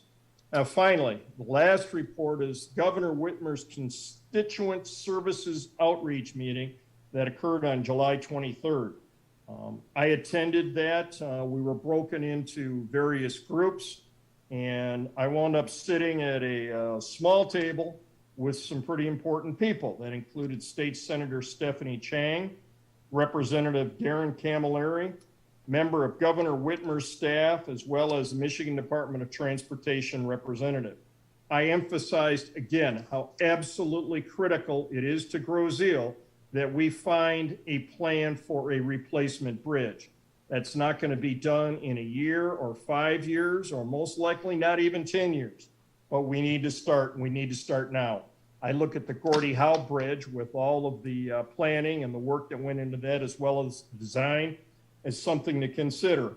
But one of the things that we also have to understand is the process for pulling permits, for obtaining the building permits, the environmental permits, a study for the design, the bids, the borings, and everything else that goes with building that bridge, as well as the RFQs and RFPs for the actual construction. Now, the good news is that Senator Chang and Representative Camilleri said that they are very interested in having a town hall for Groseal in October, perhaps late September, but certainly in October, so that we can then go forward. I asked to have the senator and the representative present, a member of the governor's staff, as well as MDOT, to be able to explain the process to all of us and to all the citizens of Groseal. I am hoping and asking again that that occur during the fall period here, and Representative Camilleri has indicated he's going to run with that and try and put that together. We don't know the time or the format, particularly with COVID concerns right now, but I would expect it would be more than the 25 people that are typically allowed to assemble for a meeting right now. So we're probably looking at Zoom, but I expect to hear from Representative Camilleri very soon and make this thing move forward. A lot to digest. Does anybody have any questions?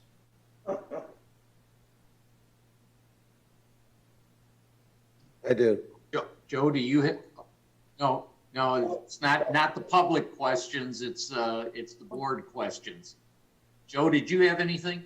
No, sir. Oh, your little box went on, so I thought you might. Uda. I was just going to say real quick, Carl, save me a call tomorrow, but any involvement with Eagle Scouts on the bike path project, just remember kind of what we went through in the past. They really do need to have township guidance, involve our township engineer, the building department, et cetera, so that, that they really have the support they need and they learn how to do a project based on our codes. And I've had some limited discussion with Derek about that. And I also had in a meeting last Friday with Sohio, we were looking at the crossing at Ferry and Meridian, the bicycle crossing. And I had an opportunity to discuss the project with Sohio about using the west side staging area where the water lines are being put together. And he felt that was eminently doable with his familiarity on that. But I can rest assure you, we don't put a flake of anything on the ground, whether it is a wood chip or a piece of gravel or anything, without having the approval of the people that need to know those things, whether it's the township manager or the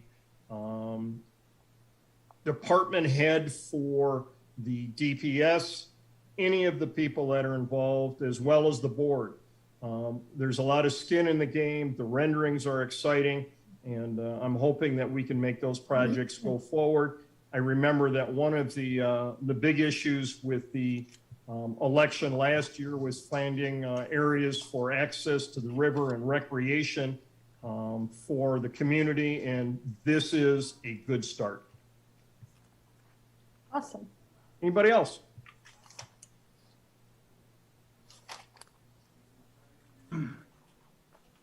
Thank you, Carl. Next, Mr. Jarecki. Mike. Yes, just a couple things. I'm going to make them quick. One, we're advertising for a new police officer, and we're having some difficulties. We had 4 applicants, and of those 4 applicants, only one of them was eligible based on background searches. So that's being extended. So we're starting to feel some of the pain that the rest of the country is feeling when it comes to manning our police force. Second thing is in talking about the bridge and the repair and the engineer, I just wanted to, I know we've stated this in the past, but Wayne County has roughly 310 bridges. And of those, 231 are inspected annually. They're part of the national inventory. And of those 231, 71 of them are in either poor or critical condition. So the importance of us getting an engineer and hopefully having an engineer on board in time for these town halls that Carl is speaking of is that as of now, the only documented service life following the repairs of the 6 piers is 20 to 30 years. So if our bridge is going to last 20 to 30 years with repairs of 6 of 11 piers and the 5 remaining are somewhere between fair and poor, unless those other 5 piers are addressed, we got a big issue. And the bottom line is we're going to be competing with 71 other potential projects where those bridges in Wayne County are in poor to critical condition. And so if ours is viewed as satisfactory because it's got a documented 20 to 30 year service life, then that puts us in a poor position when it comes to prioritization. So we need that engineer to evaluate all the repair plans, and hopefully they will come back and say, you know what, you fix those 6 piers, it's going to last 20 to 30 years. I don't think there's a high likelihood of that happening. So that's why this needs to be a high priority. Derek, I'm glad you're on it now. We need to get this out there because I don't want to be saying we have a 20 to 30 year documented service life and have nothing to combat that with when there's 71 other bridges that they're probably saying need major repairs immediately. And with this infrastructure plan going through, hopefully with Congress, when they start doling that money out to the counties and cities, we want to make sure that the service life of our bridge is assessed accurately, whatever it is. And I think we owe it to ourselves to get a second opinion and get it quick. And, this is the reason why a lot of us are not very happy that this whole thing's been sat on for 7 weeks or 8 weeks, whatever. So, it needs to be a priority. Thank you. Is that it, Mike? That is it. Thank you very much, sir. Joe? I sit on the Airport Commerce Park Commission, and I have a couple things, and I apologize, I'm not sure who brought up about the RAB, but I've been following up on that, and we were denied. I finally got an answer why we were denied, and on September 16th, they're coming out here to have a public meeting at the Township, the Army Corps. So they didn't believe enough people were interested out of the 80 people that first said they were, so we're a little confused with what happened. I'm still trying to get answers, but I just want to let you know I'm working on that. Also, during this, I want you to know that I've been trying to get the soccer fields and I guess it'd be called the practice Little League fields, tested because they're right next to the AOC 25 with the heavy lead contamination. And on August 5th, the Army Corps of Engineers put out the bid, or gave it to a company rather, I'm sorry, not put it out. But the bids came back and they picked a company to test that whole area in the correct way. So they said they'd be getting at that pretty soon, which is a good thing for the kids. Hopefully, I know the summer's almost over now, but hopefully by the fall, it'll all be tested for next year when they'll be back on those fields and make sure they're safe for everyone. Also, I talked to Mr. Duker, and the EPA building is up for bid. And I believe the bid so far, they go like 30 days on their bids. The bid so far is $585,000 someone bid for it. So hopefully they have a decent plan for it. And they'll make that building look nice, which will help the township. So actually, that's about it right now. I just want to say one thing. I know we don't have a lot of people on right now, but I absolutely want to apologize to all of Grosse Ile. You definitely deserve better than what you saw occur tonight. So again, I do apologize to you. Thank you, Joe. Jameson?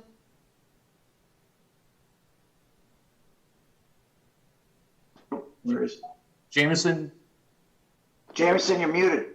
Oh, man. That's better. I had a really, you guys missed the best part. I saw your lips moving. Thanks a lot. I sit on the Zoning Board of Appeals. I was pretty excited about the ZBA meeting earlier. I guess it was last month now, because we saw a zoning variance request from Lloyd's, and what they're putting together looks really spectacular. It's going to be a great anchor for the west end of Macomb, and hopefully can be that first brick in the effort to build Macomb up into a concurrent, walkable, enjoyable maritime downtown. So I'm excited about that. It looks beautiful. I think everybody's going to like it. Regarding the bridge, I agree with Mike, and I think I agree with pretty much everybody. We need a long-term solution for the bridge. Last month, I drafted a letter to several of our elected officials. That letter has been mostly finalized, so I'm going to get that out to the board tomorrow or Wednesday. And once you guys are comfortable with it, we'll slap our signatures on it. John Hancock style, get it out to everybody so they know how serious we are. The Waclouth Mill continues to be a concern for me, as well as the Riverview landfill expansion and the former DT, or the current DTE site, which will eventually become a former DTE site. I've been talking with some other elected officials in our neighboring communities about what we can do as a group of communities to start to address some of this heavy industry that's trying to peek back into our neighborhoods. We have a meeting later this month, so I'll let everybody know how that goes, and that concludes my report. Thank you, Jameson. Yeah, I'd like some of that DTE land there along Parkway for our new bridge. Yeah, I was thinking the same thing. That would be pretty nice, rather than having to tear something else down to make way. But yep.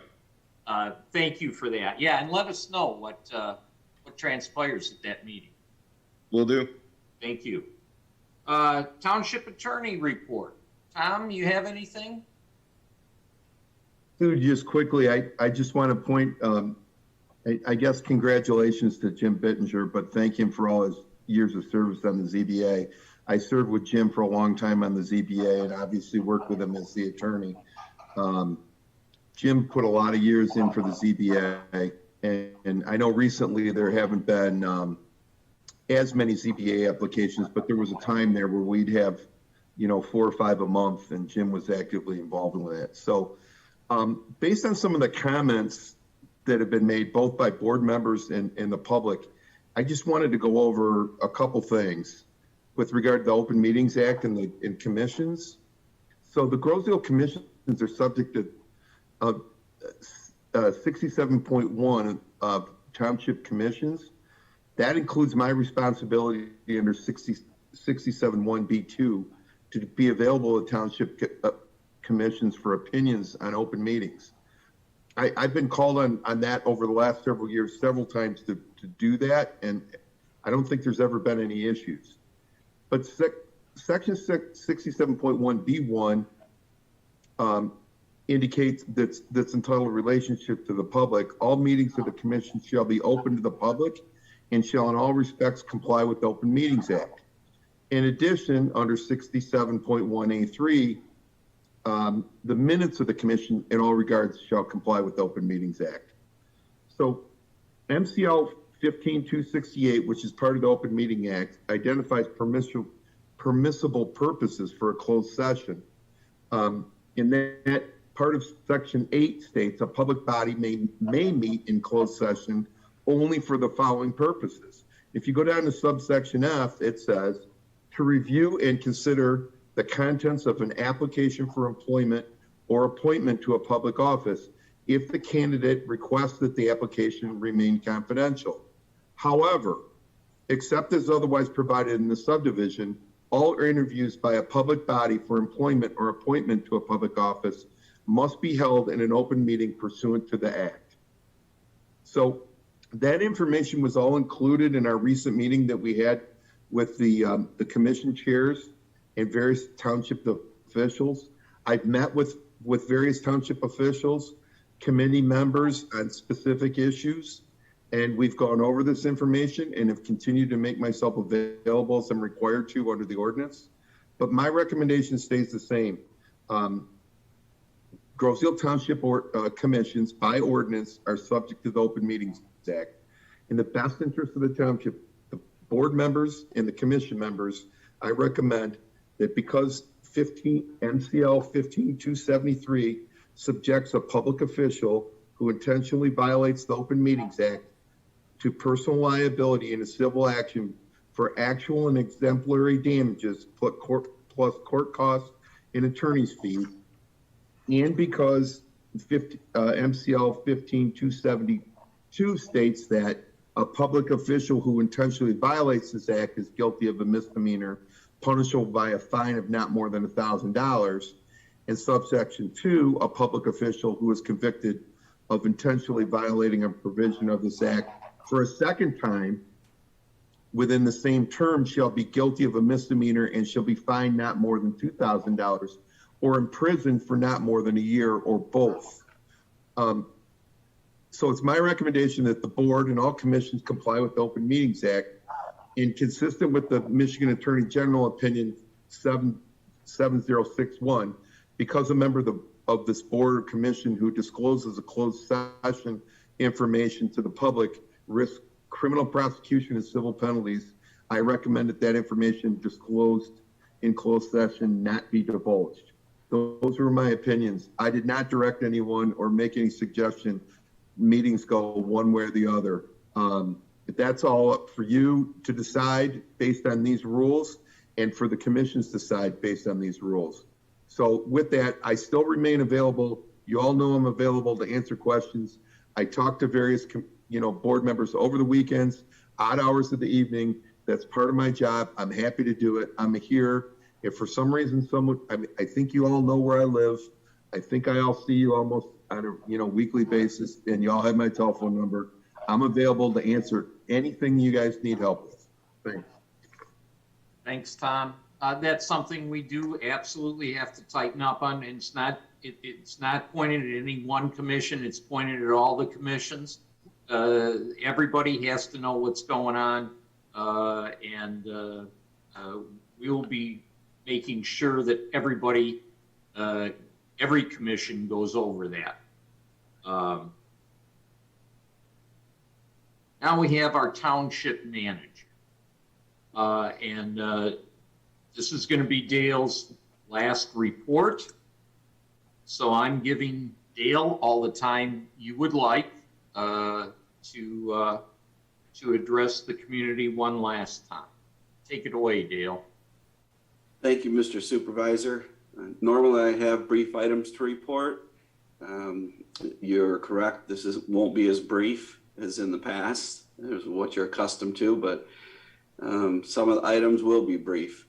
As part of my report, I do want to make a very brief comment regarding the allegations on my performance earlier in the meeting. And basically, I just want to say quite some time I feel I've been treated extremely unprofessional.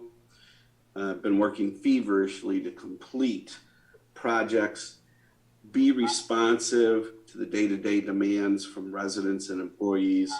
And all this is in an effort to get everything possible in order, which is what I agreed to in my retirement transition agreement. So as a professional, I made some recommendations that went against the grain, and I'm sorry, but to me, this is just, how you unfortunately get treated. So Groseal, I hold my head high. I know that I've done very well for the community and for all my coworkers. So next item. Obviously, COVID is something that is making the news. We know the cases are on a rise, and as an organization, we're monitoring the situation.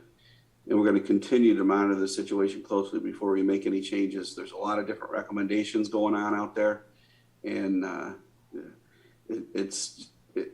it went from crazy to crazy to crazier, in my opinion. So, but we are watching closely, and just use common sense, and the employees are doing just that. Our next meeting, Mr. Friel, I believe is September 20th. And I want to say thank you to Ann and Margie. I'd like to invite everyone to an open house, which will be Monday, August 30th at Township Hall, and that'll be from noon to 4. You can stop in and say goodbye. My last day will be August 31st. They even threw in, they might give me a birthday cupcake because my birthday's the weekend before. So please come by. I'd like to say hi. Obviously made a lot of friends, et cetera, et cetera. So I do have a parting message. I had was asked by the supervisor a while back to put together an article or some thoughts regarding Groseal Township. And I'd like to take the opportunity to read this. It may be perhaps a little philosophical, but I think that we could all use that sometimes. So I'd like to take this opportunity to thank Township officials, past and present, residents, my co-workers for being part of my 30-year career with the Township. I served as Planning and Code Enforcement Officer, Community Development Director, and for the most recent 20 years, I've been the Township Manager. And in thinking back, I thought it was kind of funny. In 2003, current Clerk O'Connor and former DPS Director Lorinda Beneteau and myself, we gave a presentation at the Michigan Society of Planning Officials conference, and it was on the adaptive reuse and the renovations of the current Township Hall. That year, the conference was held on Mackinac Island, and the theme of the conference was "No Community is an Island." And we all had a little chuckle about the theme, but nevertheless, I remember the presentation and my takeaway from the various conference sessions. The whole idea behind "No Community is an Island," and I tried to put it simple. Every community desires autonomy, but people do badly when they're isolated from others, and we need to be part of a community to thrive. The fact is, Groseal Township is an island, and we need off-island services and interaction, making it part of the mainland. Residents work, shop, play, seek health care, do many other things off-island. And pretending to live in a bubble will not promote communication or relatedness. And I think everyone knows that, but it's worth reminding. A lot has changed in the 30 years since I began my career at Groseal. And my favorite, or the most notable, is 30 years ago, the vocal minority, or the town crier, they had to send a letter to the editor, and they hoped it would get published in the Friday Eel Camera newspaper. And we all remember what the Eel Camera newspaper was, I hope. Sometimes it'd make it, sometimes it wouldn't. But today, social media, obviously, it can be a good tool when it's used wisely. It's just unfortunately increasingly being used, in my opinion, by those not interested in facts. People that just sometimes, if they're not upset or they're not getting their way and it upsets them. I think the true positive change comes from interpersonal communication, not arguing from a keyboard. And I think those were some comments made earlier. And unlike people who post on social media as government official, everything we say or do, we must be accountable for. And, you know, I guess I keep thinking to myself, come on, people, think for yourself and don't let social media destroy you or mankind, which is obviously something that has been a big change. So the township government, Groseal Township as a government entity, I believe has been a tremendous success, and that's due to the caring professional staff, the organizational structure as a general law township. And what that means as a general law township, Groseal Township only has the authority granted to it under state law. A city or village, they have a voter-approved charter, and all of the requirements and all of the responsibilities are spelled out. But Groseal, we have voter-approved millages, which means the taxes are resident-approved and earmarked for a specific purpose. We talked earlier about a road project. That money came from road millage. We talked about bike path maintenance. That money came from bike path maintenance. So the funds collected for a specific purpose must be spent on that specific purpose. And your local government is doing what you want done. And this stresses the importance of preparing your plan, the budget, and you have to follow that plan. Drifting off the plan, administrators have a joke about politicians. I'm sure you've heard it, is they like to chase shiny metal objects. So that'll just get you nowhere fast.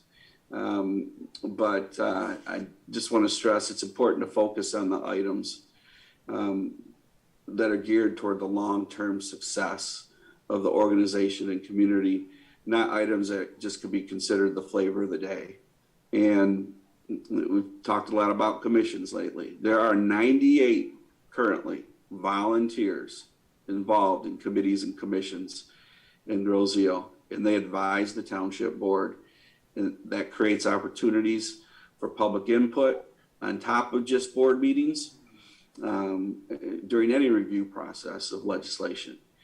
And this commission structure is pretty darn positive, and I think it outweighs the negative. And for the most part, we have the right people involved for the right reasons. And unfortunately, there are occasional bumps in the road. There are bumps that could be shadowed by political motives. And we just need to remember that a community needs consensus, and we must put our personal agendas aside and work together to achieve that. The past several years, I know we've all been through a lot, and the past several pandemic years, I call them, have been a tremendous challenge. I tell myself it's the universe's way of telling everyone to slow down and take a step back and remember what is important. The message could be the same over my 30 years of service at Groseal. We're part of the whole. We need to remember to stick to a plan and to appreciate the employees and volunteers who their product is service to the community. And number one, we need to be nice to and take care of each other. So I can't tell you how blessed I feel because I've made many, many wonderful friends during my career. And I feel very, very honored to serve Groseal for over 30 years. And simply want to say, thank you, Groseal. And Mr. Supervisor, that concludes my report. Thank you, Dale, and thank you for all your years of service to Groseal, to the community. You've done a great job. There are people out there that want to only point to what they disagreed with. You have to take things as a whole. Nobody's going to be perfect. And you're certainly not going to, especially with township or government people, you're not going to agree with them all the time. You're going to have a different view. That doesn't make them a bad person. That doesn't mean that they're even wrong. It just means you disagree. Dale, I can tell you, Dale has worked his tail off I mean, he actually always works hard, but he has really been busting it these last few months, trying to get everything done.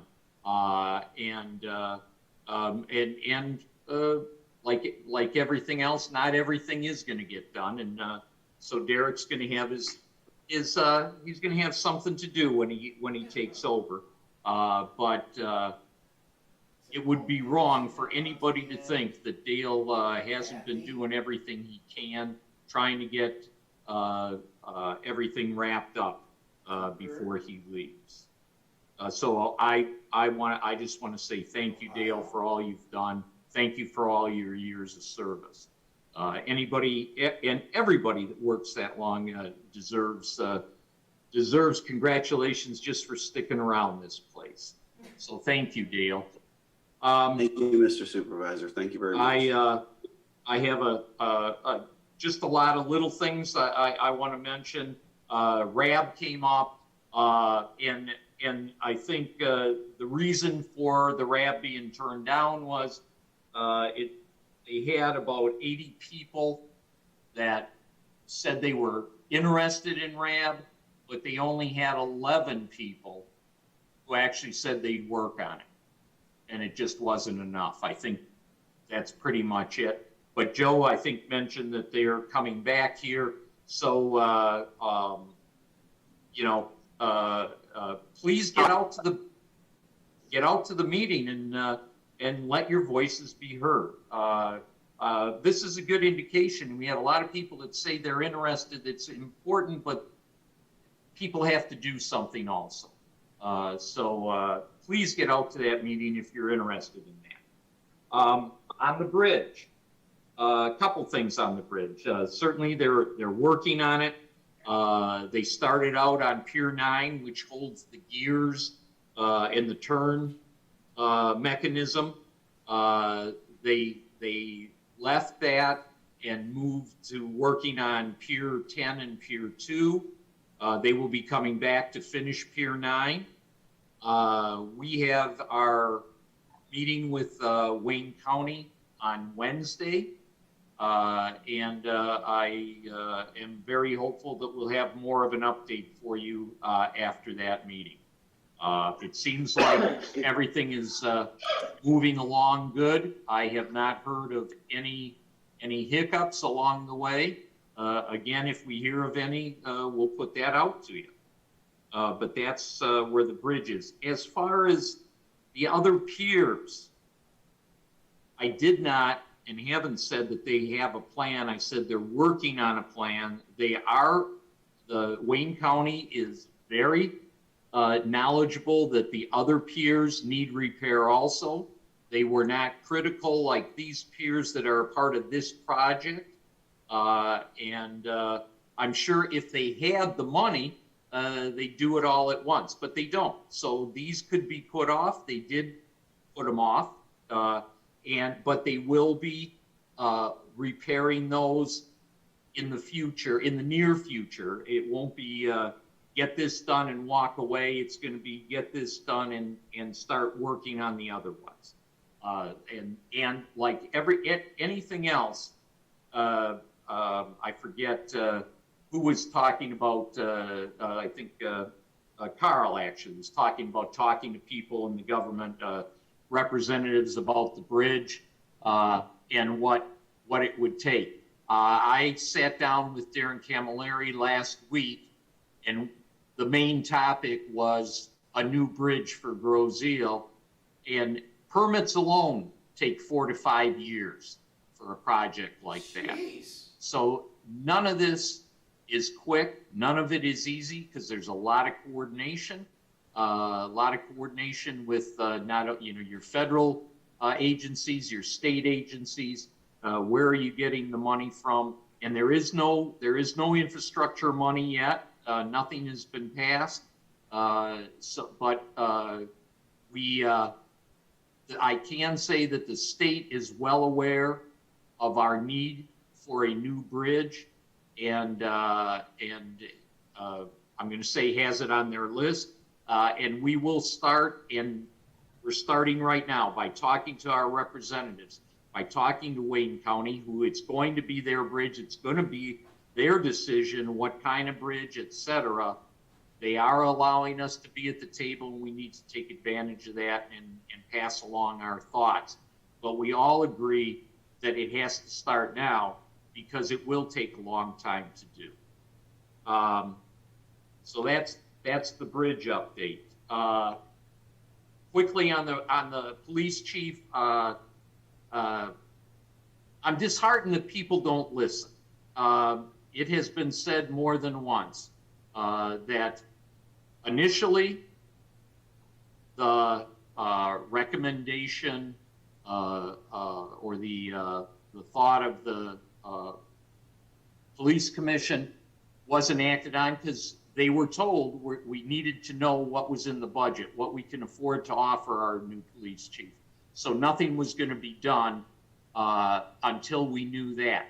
Prior to that actually happening at the end of March, we had an incident. The incident was turned over for an investigation. And because of that investigation, we didn't want to do anything. And we were hoping upon hope that the investigation would be completed quickly and we would be able to move on. That didn't happen. As of right now, that investigation still isn't finished. When I talked to the prosecutor of Wayne County, Kim Worthy, and she told me the timetable for just looking at the report when it came in from the investigators, it was decided that we're not going to wait till the end of the year to get this thing done, so we put it on the agenda. We had waited, we had done what I believe is the right thing. It would be nice if all these little things were cleaned up so that we could make a clean decision. But from that standpoint, although I don't believe there's going to be anything to come out of that, my own personal feeling, however, we won't have that to work with. So we put it on the agenda last month, and one of the trustees asked that it be taken off so that there could be more discussion. So we did that. And we thought we were all ready to go for this month, for this meeting. And this morning, as I said, a credible individual walks into my office. We talk for a couple hours, and information is given to me that has to be reviewed and looked into. It's just the right thing to do. You don't make decisions with potential downsides staring you in the face. You have to check these things out, and that's what we're going to do. Hopefully in the near future, we will either have a special meeting to take care of it, or we will have it on the next agenda. But that is why the holdup. And again, the decision on the next police chief is the board's decision. So it's important what the board needs to make the decision. It's not a popularity contest. It's not how many votes does somebody get on social media. It's nice to know that our people are liked, but that isn't the important things that we have to look at to make this decision. And I truly believe absolutely everybody on this board, everybody, is going to make the decision that they think is right. I do not believe anyone, whichever way they vote, whoever they vote for, is doing it other than that they believe that that's the right choice and the best thing for Grozy. So that's the police chief, and by God, I hope we can move on this action item sooner rather than later. Someone brought up the Riverview Land Preserve. I believe Carl talked about that, and yes, the Wayne County committee that dealt with that sent them back to make amendments to their application, things that they had to do, and then it will come back. And you're right, they didn't turn it down, they didn't approve it. They did ask them to do, I believe, I want to say 3 things. And when it's brought back, hopefully that they will make some decision on it at that time. Mr. Bittinger, long time ZBA member, one of the finest gentlemen you'll ever meet. I was ZBA liaison for 8 years. Jim was very helpful to me to get me situated on the ZBA board and feel comfortable. I could talk to him about appeals. A very knowledgeable man, and he put his time in. He was the type of guy that you want on a commission or a committee. He didn't just sit there and be a member, but he did things. And he was a true role model for other commission members. And I wish him nothing but the best and thank him for servicing the community of Groseal. I did want to say actually at the beginning of the meeting and forgot why are, a lot has come up about Zoom meetings. Why are we on Zoom? Why aren't we live? I believe, and Brian, maybe you can help me on this. I thought I saw at the beginning of our meeting somewhere north of 70 participants. Yeah, I think I saw, the most I saw was 88 at one point. Okay, 88. If we would have had a live meeting and those people actually showed up, what would have happened tonight is we would have canceled the meeting. We couldn't put all the people in the boardroom with the proper distancing that we need to do. So unlike, as we all know, most of the commission meetings really don't get a lot of people coming to them. In fact, a number of our board meetings don't get a lot. However, we have to balance that with if we do, that we would have to cancel the meeting. We can't send them home. We can't put them in a conference room and put them on, just watch it on TV. We have to accommodate them. We can't do that. We didn't want to take, I don't want to take that chance of having to cancel a meeting. On top of that, there is an uptick in the COVID, a big uptick. I sit in on 4 meetings a week dealing with deal with fully or partially the COVID in Wayne County. And our representatives in Washington, as well as the discussions with the Wayne County people, are talking about going backwards rather than forward because of the uptick. We're not going to take that chance. I asked their board because, hey guys, they're people too. They have health issues too. I felt that they had the right to decide on that. We talked and the majority wanted to do Zoom. In the future, we will wait as long as we can, but I will be asking the board, in the future, do you want to have the September meeting on Zoom or in person? And so on until either the COVID is gone. We do have Wayne County Health, which is our health department, since we don't have our own. We have a directive from them that we can do Zoom meetings until December. I hope we don't do that, but it will be a discussion item amongst the board, certainly, because it's their health too. So that's it with the Zoom. Board meetings, speaking of board meetings, again, just because of the discussion, again, I would ask that people realize these board meetings are our meetings, the township board's meeting. And yes, like today we had some temper flare-ups, but you will notice that everybody got to say their piece. Sometimes we do get excited and we may yell, we may interrupt. And yes, I'm sorry that we do that, but these people are human and that happens. And they will get to ultimately say their piece. No matter which side of the coin they're on, they're going to be able to say it. You're going to be able to hear it. If I'm sorry that some people might be uncomfortable sometime, but those things happen. We try our hardest for them not to happen, but they happen here. They happen everywhere. The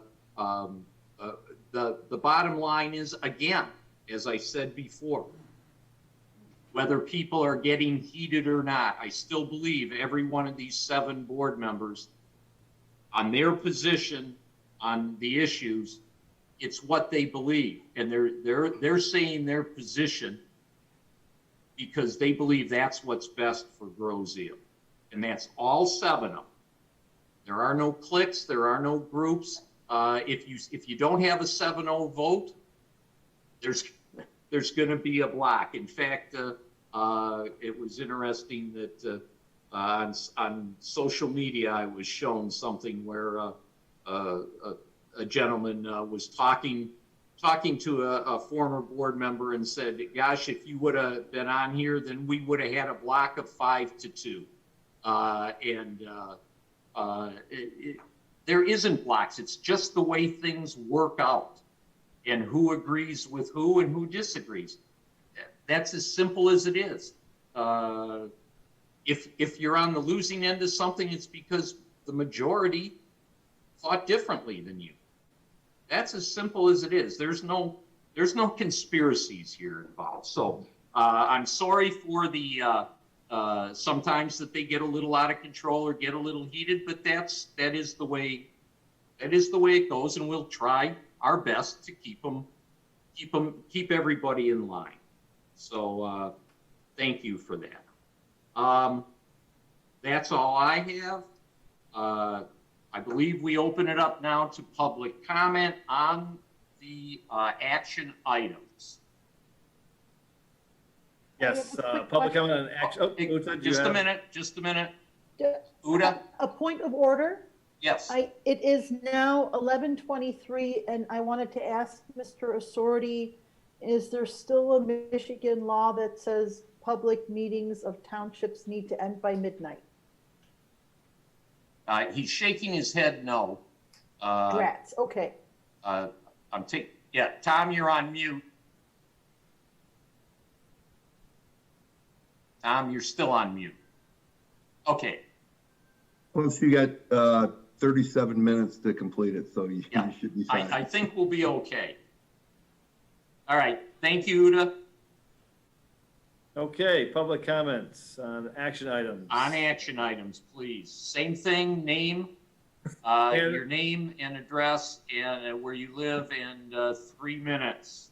And Darsnick. You're on mute. And you're on mute. Okay, I'm coming off. It's not going to be an action item. I just wanted to say goodbye to Dale officially because. And I'm sorry, I'm going to have to hold you because if I let you do it, I got to let everybody else do it, and I can't. All right. You can tell them tomorrow at work.